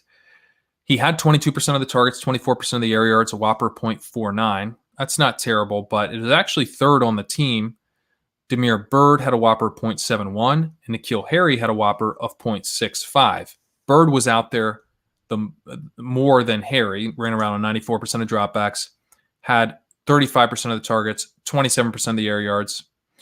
So pretty strong stuff from Byrd in terms of the underlying volume. We'd seen Byrd in the beginning of the season running a bunch of routes and not getting really any targets. That has changed over the course of the second half of the season where he is getting targets. He, though, this week only had 6.9 yards per target, so didn't deliver on that underlying volume, but he is more interesting than he was. I'm like unwriting him off in my mind because he continues to get targeted at a higher rate, 23% target per route run this week. So Damiere Byrd, I think, is starting to develop a tiny bit of a connection with Cam to the extent there's any connections to be had here. N'Keal Harry, ADOT this week of 18.2. I'd love to see him in this deeper threat role because I think that's what he is. I think he's kind of like a Devontae Parker type dude who like can't really get much separation. That's like not his game, but his game is just kind of going up and getting the ball. And, you know, he needs a quarterback who's just going to throw it up to him and have him make those types of plays. I don't know if Cam's going to be that guy, but I like that, you know, he was getting targeted 4 targets, 73 air yards, 18.2 ADOT. I like it. I like the deeper threat role. I mean, through most of the season, his ADOT was down at like 5.6. You know, he's getting targeted really shallowly and then being asked to do stuff after the catch, which he seems to kind of suck at. So yeah, on the season, his ADOT is 7.3. So I like this much better. If there's any silver lining to be had here, I'd say it's that N'Keal Harry kind of got used in a way that I thought suited him. He made that really nice catch. He had 56% of the air yards, 17% of the targets. He had a yards per route run of 2.13. This was a little bit of a sign of hope for N'Keal Harry, of, you know, him not being a total bust. Hopefully he gets used like this some more. Moving to New Orleans, you know, maybe we don't need Drew Brees. Maybe we just need bad Taysom Hill because Alvin Kamara had an elite workload again. Expected points of 20.7. He was efficient, added 1.7 points on top. Not the elite efficiency that we sometimes do get from Alvin Kamara, but, you know, actually added some efficiency to an elite workload. Got 2 green zone carries, scored one of them for a touchdown, delivered 50 yards and a touchdown on 11 rushing attempts, had 10 targets for 7 and 44. I mean, that's supposed to be what Taysom Hill took away. He got 10 targets. So again, maybe we don't need Drew Brees. We just need Taysom Hill to be losing, to be in bad game scripts. You know, I think this was nice to see that a 10-target Alvin Kamara game is even in the range of outcomes with Taysom Hill at quarterback. That's pretty sweet. Latavius Murray not as involved as he had been in some of those positive game script weeks, only getting 32% of the snaps here to 71% for Alvin Kamara. So for Kamara owners, of which I am one, I mean, this was an exciting week, a week that paid off in what I thought might be kind of a painful week to own Kamara. We were going to be sitting here thinking what could have been, and he actually had a pretty solid game. At wide receiver, Michael Thomas probably does want Drew Brees back. He had 22% of the targets, 27% of the air yards, a whopper of 0.51. You know, that's pretty solid. Yards per route run of 2. but went 8 for 84 on 8 targets. That's not bad, but I think, the size of the passing volume is just, the size of the passing game is just not as big as it could be. And it's going to hurt the wide receivers a little bit more than the running backs if, it had been hurting Kamara quite a bit more. And Taysom Hill just been so locked in on Michael Thomas that had been working out. But what we didn't see this week is that Michael Thomas, he just didn't get the same level of target share that he had in past weeks, where he was basically like half the passing offense. When that comes down to just like a normally like pretty good rate, it's far from elite usage. Traquan Smith ran around on 85% of dropbacks. He had a target share of 16%, air yard share of 24%, a whopper of 0.41. Emmanuel Sanders just behind that with a whopper of 0.39. He ran around on 91% of dropbacks. So these three, the true kind of top 3 wide receivers here. Juwan Johnson, who's an undrafted free agent, 6'4", 231. He mixed in a little bit, just so you're aware. He probably is nothing, but he is getting on the field. So just wanted to note that. By the way, Michael Thomas, as we zoom out, he has a whopper of 0.72 this year, which is very, very good. So he is set up, I think, extremely well if the passing game expands, most likely through Breeze coming back. He is someone that would be very, very interesting with Breeze under center, I think. Jared Cook looks to have fended off Adam Troutman a bit. He ran around 63% of dropbacks. He had a target per route run, though, 14%. Still probably not that interesting. He did get in the end zone, but he's pretty fragile because we could see Troutman come back on. Troutman, though, only ran around on 20% of dropbacks, so he was, not really that big of a threat to Cook. Although Cook, if you were going to play Cook, you'd really like to see him running at least 65% of routes, ideally more like 70 to 75%, and he was at 63% again this week. Moving to the Giants, we had, the goal line back. As we all know, you got to be careful because when you're playing Wayne Gallman, Dion Lewis may snipe a goal line carry. What the hell was that? A green zone carry for Dion Lewis. He scores it. Cost Wayne Gallman an opportunity there. And as a result, Gallman only has an expected points workload of 10.3. Dion Lewis gets 4 expected points and scores 3.4 additional points on top of that through efficiency. I don't know. The Giants are weird, right? But it's just a reminder that Gallman is in kind of a tricky situation. Last week, I talked about Alfred Morris's role, how that was hurting him. But, when you're only getting 55% of the snaps, as Gallman did this week, there's a number of ways that you can be hurt. And, just so happened to be Dion Lewis who was on the field instead of him. But, he's not out there for 45% of the snaps. So Wayne Gallman remains kind of a risky play. He's hit a couple different times this year, but that 55% of the snaps makes him pretty risky on a team like the Giants. Darius Slayton had a pretty nice week this week, at least in terms of the underlying volume. Ran around on 97% of dropbacks, 33% of the targets, 39% of the air yards, a whopper of 0.77. This was all awesome. This was like back to what we want. He had a 8 out of 13.2, which is not even like true deep threat, but it's kind of like right between wide receiver 1 level and kind of a deep threat role. So this was all awesome. Like if this underlying volume, I would have been playing a ton of Darius Slayton. Like this is great. Hoping that this game maybe gets paced up with the Cardinals and stuff. But he had a yards per target of 3.9, which led to a yards per out run of 1, which led to 3 for 31 on 8 targets. So could have been a much bigger day. It is at least nice to see the underlying volume return because there have been a few weeks here where Darius Slayton had looked like his role in the offense was declining, not getting targeted at that high rate anymore. So this was still, I think, a positive sign for what we could get out of Darius Slayton. He's probably still got a spike week in him. Who knows if it'll pop before the end of the season. Darius Slayton ran around on 84% of dropbacks. He had a 21% target share, 22% air yard share, a whopper of 0.46. He had 5 targets for 3 for 35 this week.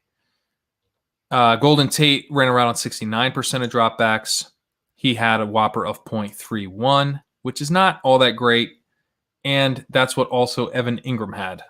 And Evan Ingram was out there not for 69% like Golden Tate was, but for 88% of dropbacks. So Evan Ingram out there for 6 additional routes, but did not really deliver a ton on that volume. He got more targets than Golden Tate did. He got 4 for compared to Golden Tate's 2.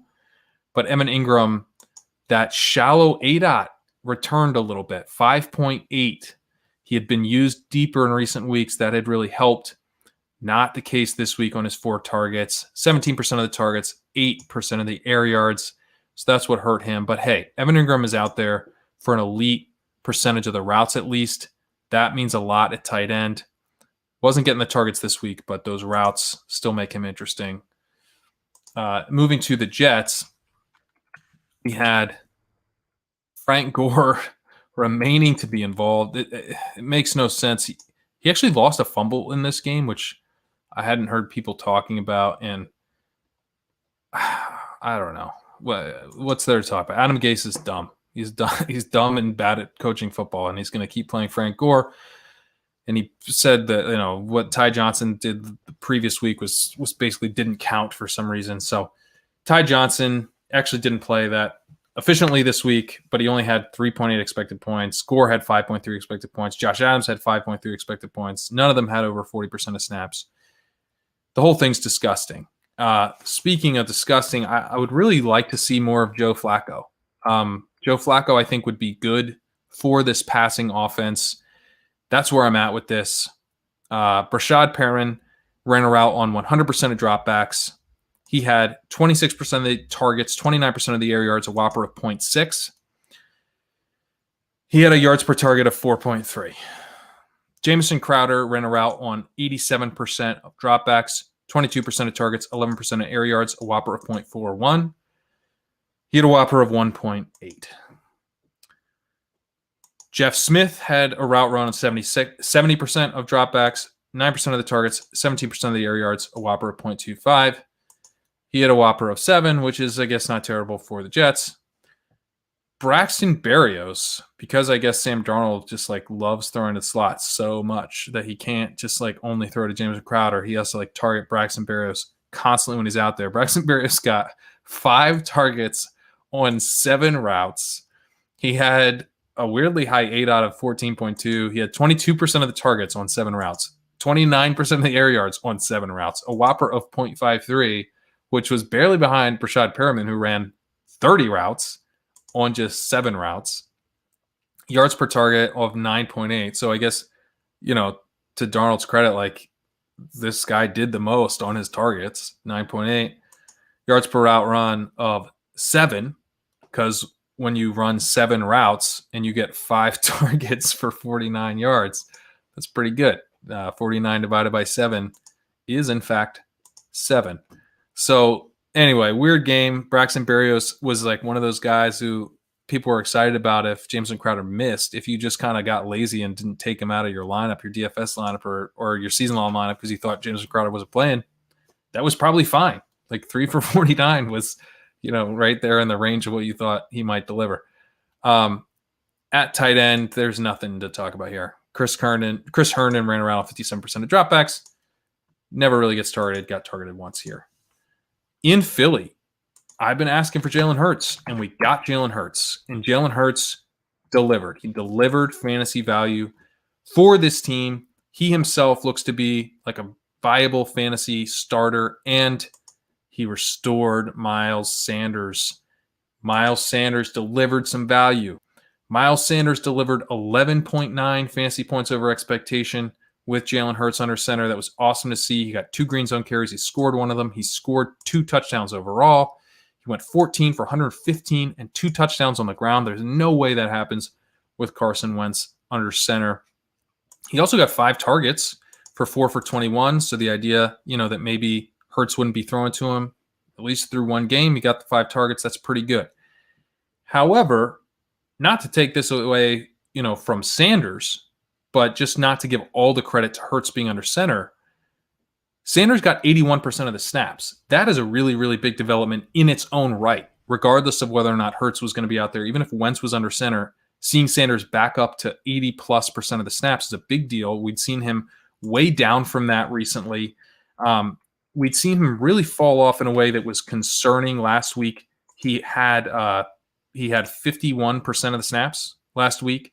So, oh no, I'm sorry. That's routes run. He had 56% of the snaps last week. Jordan Howard had 18% of the snaps last week. Boston Scott had 26%. Corey Clement got 0. And what we saw this week is Jordan Howard went away.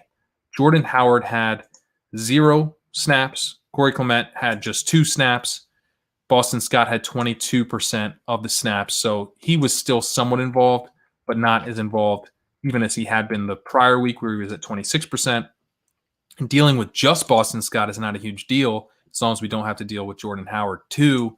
So this was awesome to see Miles Sanders consolidating the non-Boston Scott snaps, getting up again above 80%. So if there's an 80-20 split here and Jalen Hurts is pumping some life back into this offense, Miles Sanders all of a sudden becomes much, much more interesting than he was just a few weeks ago. So this is potentially a wheels-up situation for Miles Sanders. Really nice to see that he, could have some value to close the season. At wide receiver, this is less bullish. Not necessarily because of less of a connection with Hurts, but just because the coaches here continue to blow it, where we've got Greg Ward running the most routes. But Greg Ward is a slot wide receiver whose routes are capped by the fact that he plays out of the slot. He's never going to be a full-time wide receiver because he is a slot wide receiver. Why did he run the most routes? Well, Jalen Reagor, who ran the second most routes among the wide receivers, tied for Dallas Goedert with the second most among all receivers. That was only 71% of dropbacks, his 24 routes. He did get 15% of the targets. He got 35% of the air yards. He had a pretty strong yards per route run of 1.92. It's not quite elite, but it's bordering it. Yards per target of 11.5. He got 4 targets out there on his 24 routes, went 2 for 46 on his 4 targets. That's good. It's not. It's a somewhat small sample. He's got an 8 out of 15. He's going to be relying on hitting big plays, but that's the profile of who Jalen Reagor is. That's why he was exciting in the first place. He's a decently sized dude with strong speed and good yards after the catch ability. He's awesome with the ball in his hands, as we saw on that return touchdown. So get him out on the field. Get him out on the field. Why is he not on the field? Only ran 24 routes on 34 dropbacks. Looks good when he's out there. It doesn't make sense. Also, you know what does not make sense? Travis Fulgham running 6 routes. And maybe I missed some kind of injury here, but I don't think I did. And I guess this kind of goes against what I've been arguing, that they should stop playing all these guys constantly together, because now I'm even more mad because they stopped playing Travis Fulgham. But when I said stop playing 4 wide receivers for these 2 starting wide receiver spots, I didn't mean stop playing Travis Fulgham so you can play Alshon Jeffrey. I meant stop playing Alshon Jeffrey so Travis Fulgham, one of the emerging guys on the team, can get some more run. And nope, they played Travis Fulgham 6 routes. Alshon Jeffrey ran 19 routes. Jeffrey was targeted just once on 19 routes. That's a 5% targets per route run, which is god-awful. He did get a touchdown because, of course, he did. So the whole thing is just stupid. John Hightower, at least, did not run any routes, so they did eliminate one guy from this, and John Hightower has not been good all season. He has not earned targets all season. He is someone that should be on the bench, so at least that is a development. And then the other thing is there's less snaps to go around, I guess, for the wide receivers in general, because they are running some 2 tight end sets.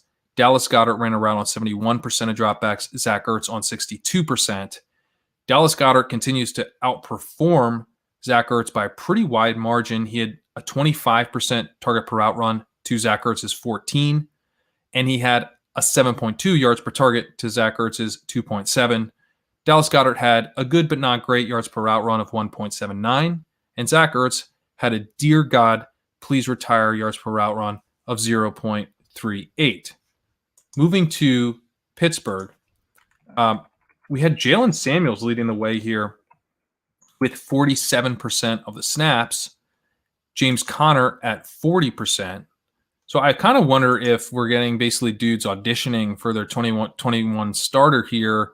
Everyone has failed the audition so far. So I'm thinking they probably draft someone. I'm thinking they probably let Connor go and then they draft someone, right? That seems to be sort of the natural way this would go. Benny Snell only played 5 snaps, 9% of the snaps, got 1.3 expected points. Jalen Samuels all the way with 7.6. James Conner only had 4.6. I mean, the whole situation is just really, really disgusting. At running back here, can't play any of these guys right now. At wide receiver, we also had a benching here with Deontay Johnson. I guess there wasn't really a benching at running back. It just feels like they're all bench worthy, which is why my brain went there. But Deontay Johnson was benched, 4 drops. This has been something he struggled with all year. His yards per target is not good on the season. He has not been efficient, but he has been getting volume. And one of the things that I really think is true is that at least part of getting a target is skill-based. And so we can't just say like, oh, Deontay Johnson is bad because look at his yards per target. You know, a big part of determining whether or not a wide receiver is good is, are they getting targets in the first place?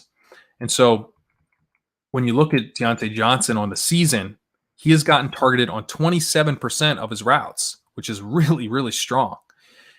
He does not have a great yards per target. As I mentioned, he's at just 6.3. So that's not good, but I don't think we can really say Deontay Johnson can't play. I think what we should say is that, you know, the team is getting frustrated with he's not taking advantage of his opportunities, or he's only kind of half taking advantage of his opportunities. Yeah, he's getting open, he's earning that target, but then he's not doing much with it, or he's just outright dropping it. So my guess is that the benching doesn't factor into week 15, but certainly something to keep an eye on. As we look at the other wide receivers, you know, because Deontay Johnson only ran around on 58% of dropbacks. I should say he had 19% of the targets, 2% of the air yards, and yards per route run of 1.87. So actually, again, wasn't that bad. Getting targeted on 32% of his routes. So still earning targets at a very, very high rate. The other guys that are most affected by what happens to DeAndre Johnson are James Washington and Chase Claypool. When I went to look at this, you know, you would assume that you see Chase Claypool's routes way up in a game where Deontay Johnson got benched. Well, no. Chase Claypool only ran around on 58% of dropbacks. He was still targeted at a very high rate, as he has been all season. Target per route run here of 27%. He did not play efficiently, only yards per target of 2.5 for yards per route run of 0.68. He went 3 for 15 on 6 targets, so that was pretty tough. But he did get targeted at a high rate, which was nice. I would like to see him out there more. You know, Ben looks for Chase Claypool quite a bit when on the field, but I think he's also asking for more James Washington on the field. So I don't really get it. James Washington, though, you know, I think is a decent player. He definitely can play, and he ran a route here on 79% of dropbacks. So he seemed to be the direct beneficiary, really, of the whole thing with Deontay Johnson. James Washington had a target share of 16%. He had 42% of the air yards with an 8 out of 17. So kind of in that deep threat role, like we see Chase Claypool typically in. But James Washington getting a little bit more done, although was not great. He had a 0.97 yards per route run to 0.68 for Chase Claypool. So neither one of them did a ton, although Washington did score a touchdown at least. Eric Ebron, I should mention Juju Smith-Schuster, and I kind of skipped over him because he's kind of independent of what happens with Deontay Johnson as he runs out of slot. He ran around of 100% of dropbacks. He had a target share of 19%, air yard share of 13%, whopper of 0.37, yards per route run of 1.45. None of those are terrible. None of them are great. And you see him here on the chart, kind of in the spot where we don't really want to see our wide receivers running a lot of routes, not doing a ton with those routes. Did get in the end zone. His role in terms of like how many routes he's running is not affected by Deontay Johnson, but you would think that when a guy who gets targeted at an extremely high rate leaves the field, that it might open up things for Juju Smith-Schuster. But what we see instead is that James Washington and Chase Claypool get targeted at a high rate when they enter the field. So Juju Smith-Schuster, for whatever reason, is not getting targeted at a high rate this year. And I don't think that's going to change at this point. That seems to be a pretty consistent feature of this offense with Juju's skill, whatever it is, but he's just not getting targeted at a high rate this year. Eric Ebron, still running a fair amount of routes, ran around 76% of dropbacks, but this week only targeted on 10% of his routes. I pointed this out either last week or the week before where, his target per route run on the season is not that high. And so do need to keep that in mind when, he's running hot with getting a lot of targets per route. But he does run a fair amount of routes, and so wouldn't overreact to a down game here. He's still very much in the mix at tight end. At running back and in Seattle, we've got Chris Carson and Carlos Hyde, kind of a gross, little less than 50-50 split. Neither guy getting to 50% of snaps. Chris Carson at 45% of snaps, Carlos Hyde at 44% of snaps, but, splitting very, very evenly between the two of them. Chris Carson with 12.9 expected points, Carlos Hyde with 9.7. Chris Carson played much better, adding 5.9 points to his workload, scoring on his only green zone carry. Carlos Hyde getting 4 additional green zone carries. I guess this is probably just due to, I should have checked when Carson's work was coming. I imagine most of his was coming early and most of Hyde's was coming late as they pulled Russell Wilson in this game. So probably not too much to take away from this, although I will say Rashad Penny, it sounds like may play as soon as this week. So that could end up hurting Carson, but the thing that likely hurt Carson the most here was this massive blowout, which kind of hurt everybody. DK Metcalf, he had a 2.44 yards per route run in this game. He still had a 0.66 whopper in this game, which, is good, but he only ran a route on 76% of dropbacks because they got, everyone got pulled. You see here, no one was above the threshold we're looking for routes per dropback because no one was on the field long enough. So on a per route basis, it really was DK Metcalf who had the best game. He had the whopper of 0.66. Tyler Lockett, even on a per route basis, was not that great in terms of the underlying volume. Weighted target per route run of 1.63, which is good, not great. Yards per route run of 2, which is better because he was very efficient on his targets, 10.4 yards per target. But had 16% of the air yards, 16% of the targets, 12% of the air yards, a whopper of 0.32. Not ideal. Certainly in a limited outing, it was not on limited reps. He did not really deliver the efficiency we needed. David Moore, Freddie Swain, and Will Dissly all got in the end zone here.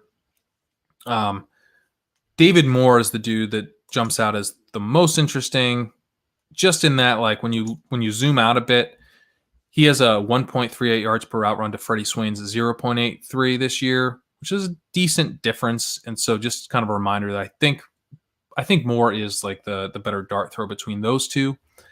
And then as we look at Will Dissly, he just happened to get in the end zone. But I was talking with Mike Leone, like we were thinking about, like, is Dissly an option in DFS? And I do think that I ended up playing him in one lineup. Just the fact that he was a little cheaper, it opened up some other things, and I ended up being happy that I played him. But, neither of these guys gets targeted that high of a rate. Jacob Hollister does have a lead on Will Dissly in terms of his targets per route run, and he does run more routes. But you are kind of just betting on a touchdown with one of these guys. So I think you can just kind of, if there's a difference between the two and you need the salary, like that's what I went with this week. Excuse me.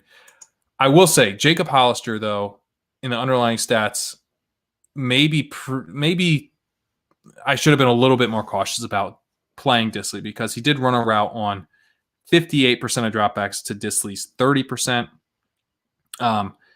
And although he only got the one target and was only targeted on 5% of his routes, he does have a pretty big lead on Dissly over the course of the season. Over the course of the season, Hollister's been targeted 20% of his routes, Disley at 14%. So, I don't know. I'm kind of back and forth on this, but neither of these guys is a great play. And so I think Disley is someone that you can use as a dart throw if you want to.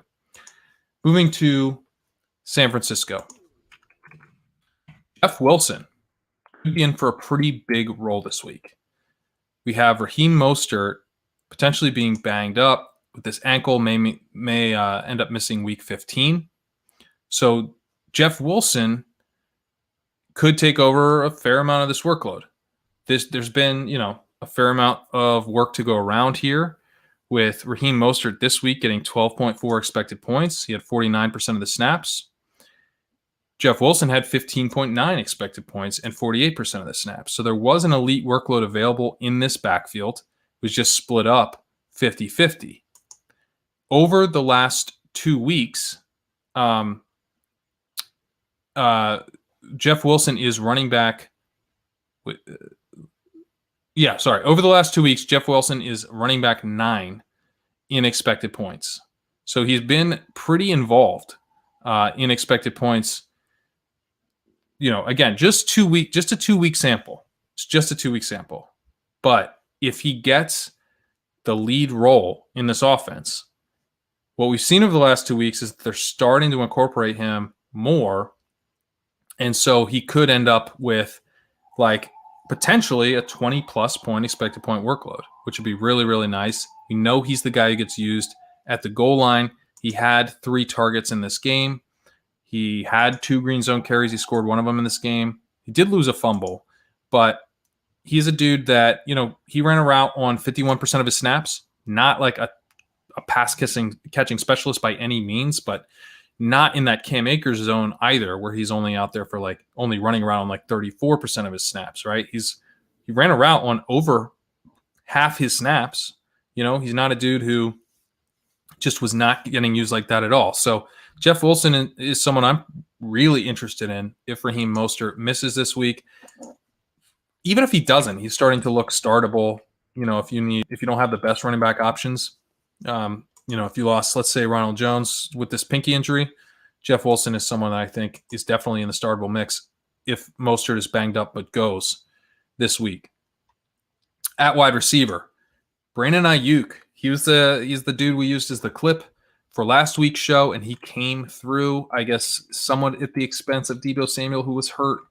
I like to think that this breakout would have happened without Deebo Samuel's injury. It's unrelated, but obviously, some of the stuff that's going to Ayuk is stuff that would have gone to Deebo Samuel. You see that must be true because Brandon Ayuk's ADOT is at 16 point, or was at 6.2. I think I would have expected his ADOT to be, more in that 12 range if Deebo Samuel had been healthy, because Deebo Samuel's going to get some of that really shallow stuff.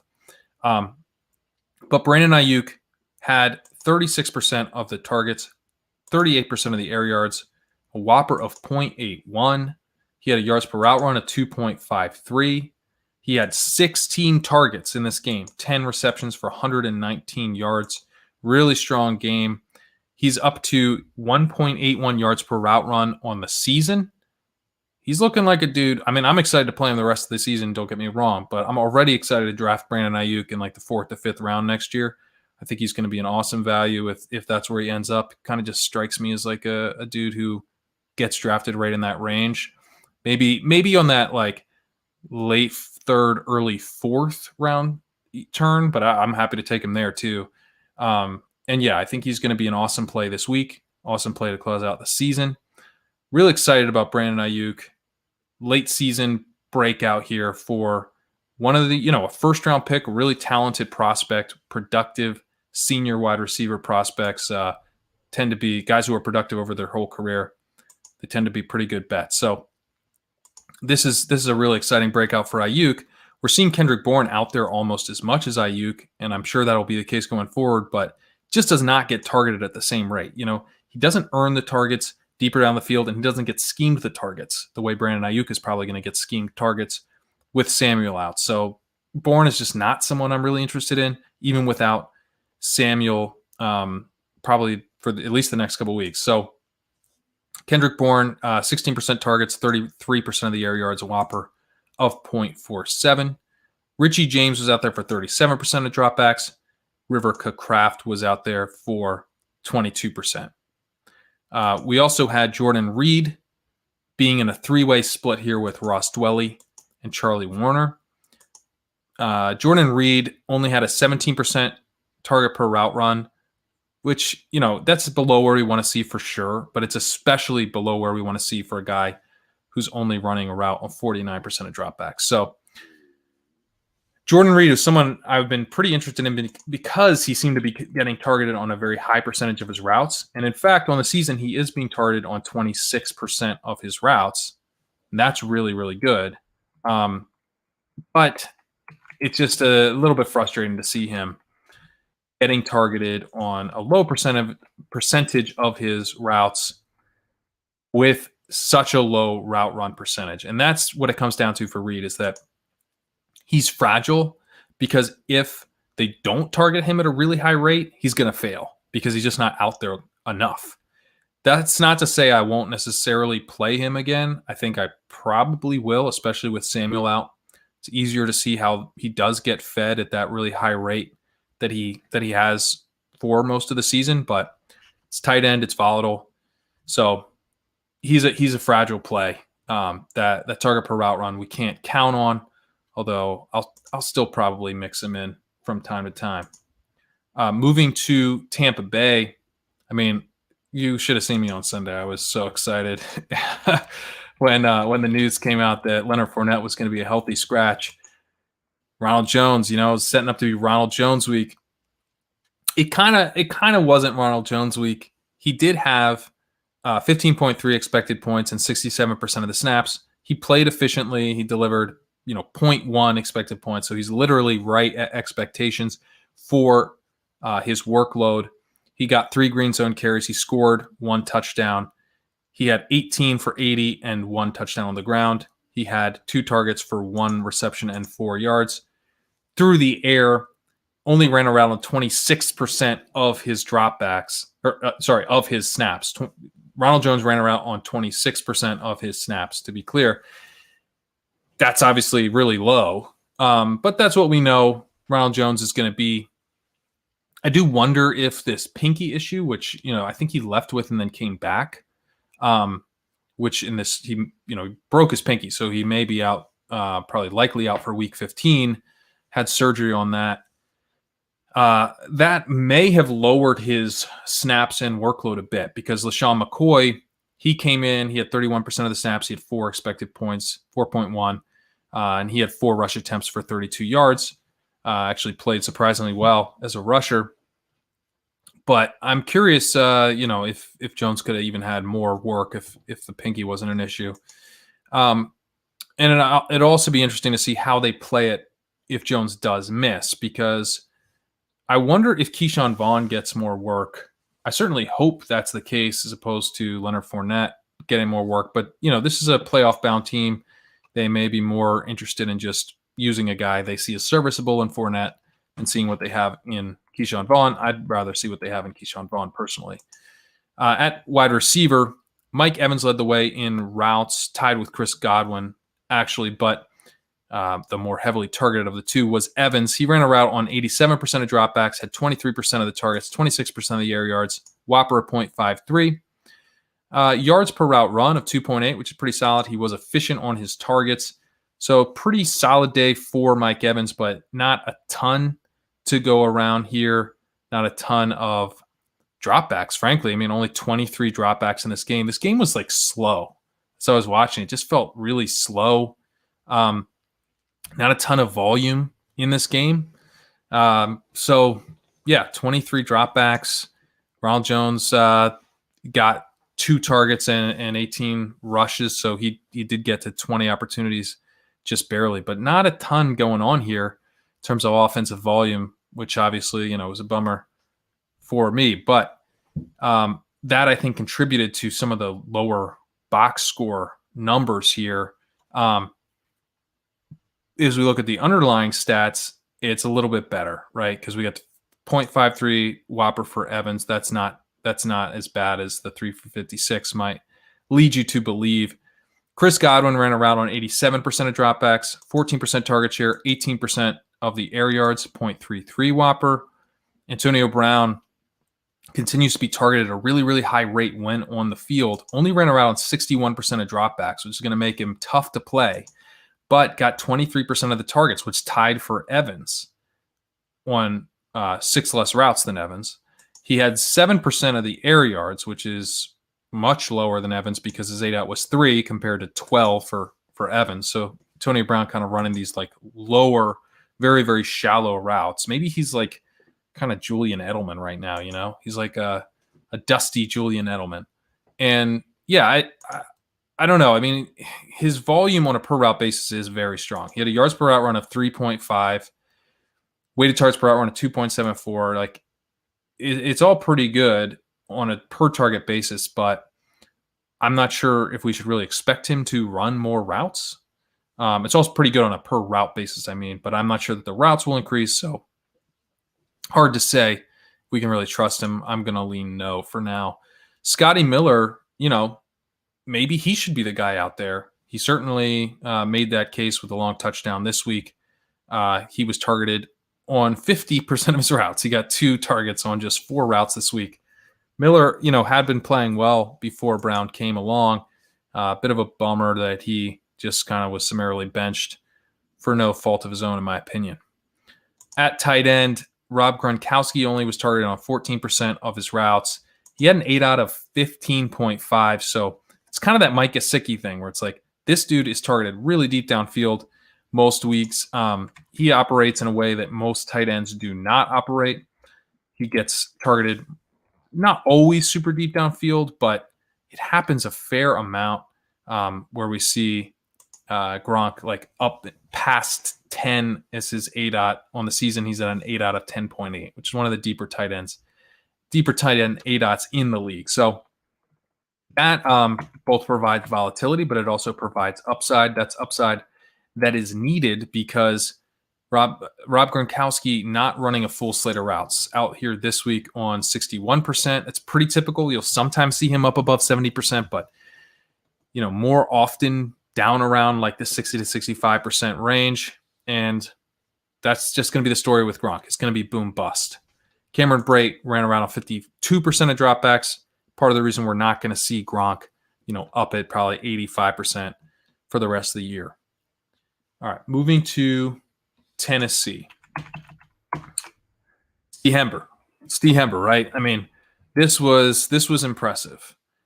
As we look at Derrick Henry getting 64% of the snaps and 17.2 expected points, that's pretty good. That's like a pretty solid running back workload.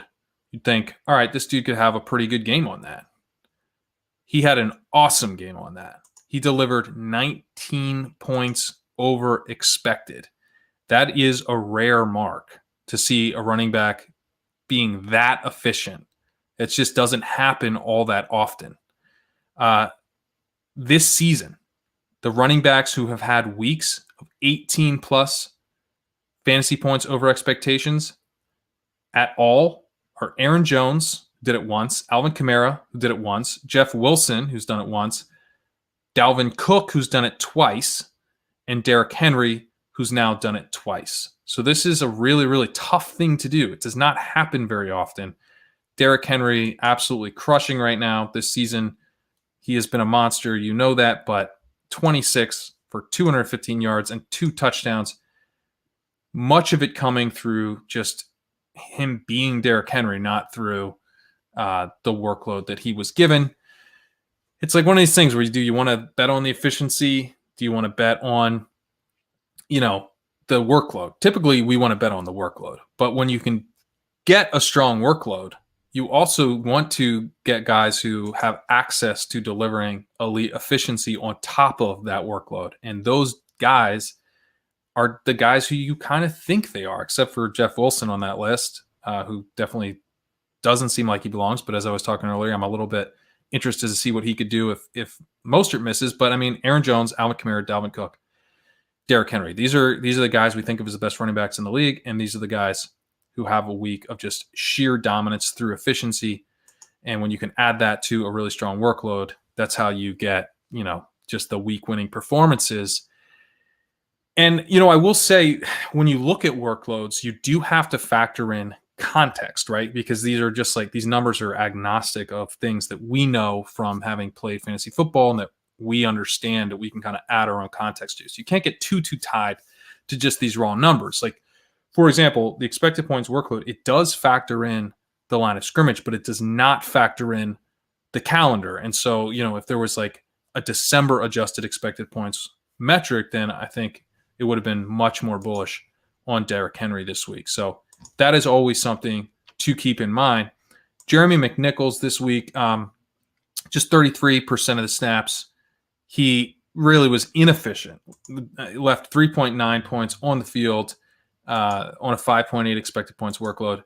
He had a green zone carry that he did not convert. So McNichols continues to kind of interest me because he's getting a lot of carries. He had 11 carries. He only delivered 9 yards. Do you imagine being Jeremy McNichols in the locker room after the game?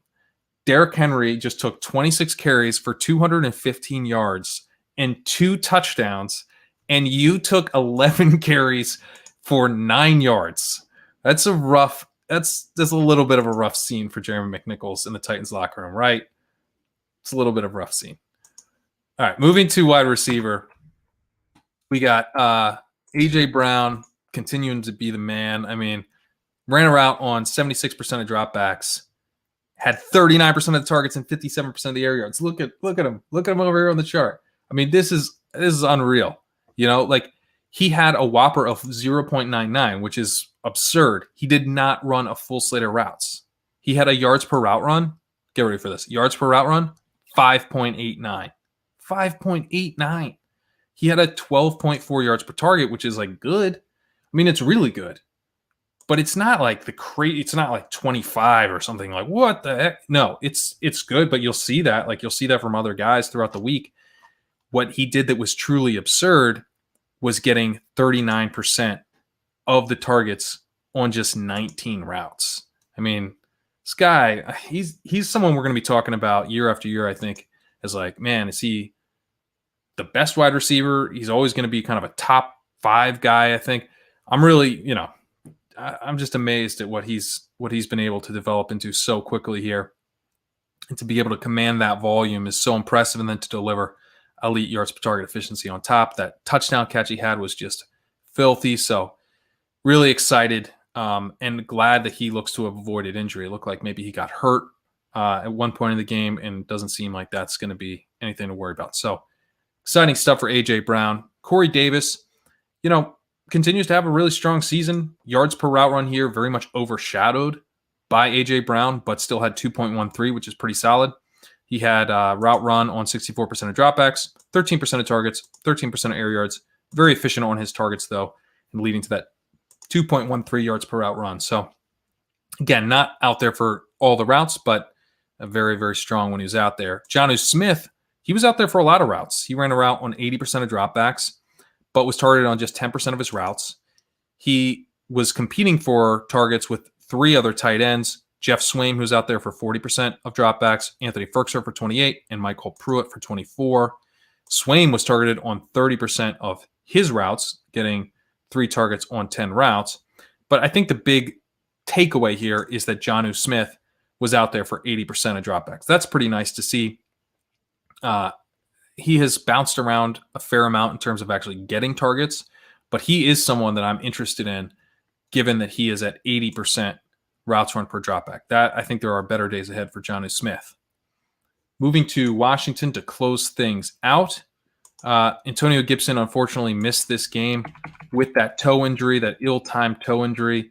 I know at least one of my advancing best ball teams suffered not having Antonio Gibson and did not advance again. I'm sure you guys were in some tough spots with Antonio Gibson missing, but hopefully he'll be back healthy soon. We have Peyton Barber coming in here, doing 48% of the snaps, getting 10 expected points. Of course, he left 4.2 points on the field. I mean, it's Peyton Barber. He's not going to play efficiently. J.D. McKissick got 65% of the snaps. He had 12.6 expected points. He had 2 points that he left on the field. This is also very typical for Jeremy McNichols. Basically, whatever his expected points workload is, like just subtract anywhere between like 2 and 8 points, and that's like what he's actually going to deliver. So the nice thing with McKissick is that because he gets so much receiving volume, he can kind of balloon up and get up to like, 25 expected points. And then you're talking maybe about, 18 fantasy points. That's pretty solid. So McKissick continues to be kind of in that McKissick profile. Not too much new there. Terry McLaurin ran a route on 94% of dropbacks. He had 21% of targets, 33% of the air yards, a whopper of 0.54. Did not deliver on a per target basis, though. Solid underlying volume here, but the offense not getting it going. McLaurin really struggling. He had a yards per target of 4, a yards per route run of 0.75. He had 6 targets, but went just 2 for 24. I've been eyeing this Week 15 matchup with the Seahawks. I am still eyeing that. I'm still going to stick with Terry McLaurin here. I'm going to see it through. I've been pointing out that matchup like 4 weeks ago. I'm seeing it through. I will be playing Terry McLaurin this week. I can tell you that. Cam Sims actually ran the most routes this week, ran a route on 100% of dropbacks. He had a target share of 7%, area share of 14%. Also a really poor yards per target, though, of 4. Steven Sims, who I continue to think is somewhat interesting, had a yards per target of 1.7, so I don't know why I continue to think that. He only ran a route on 53% of dropbacks, targeted on 17% of his routes at least, which isn't terrible, but an ADOT of 1.7, which makes that a lot less impressive. And then moving to tight end, Logan Thomas, strong underlying volume here for him. He ran a route on 88% of dropbacks. He had a target per route run of 23%, which is pretty strong. 24% of the targets, 25% of the air yards, a whopper of 0.53, and a yards per route run of 1.43 because only 6.1 yards per target, which obviously is not very good. However, it's, on a team that was really struggling. So given the state of the offense, given that anyone who ran at least 10 routes was much worse than this, it was actually a pretty solid game for Logan Thomas coming off a career game the week before. So, kind of stringing back-to-back really nice games together. So good for Logan Thomas. We'll leave it there. Please subscribe. Please like. Please check us out on Wednesday night as we do our normal ship chasing. Please check out me and Ben Gretch as we do chasing signals at 4 p.m. on Friday. And I'll be back next Monday. I'll see you guys later.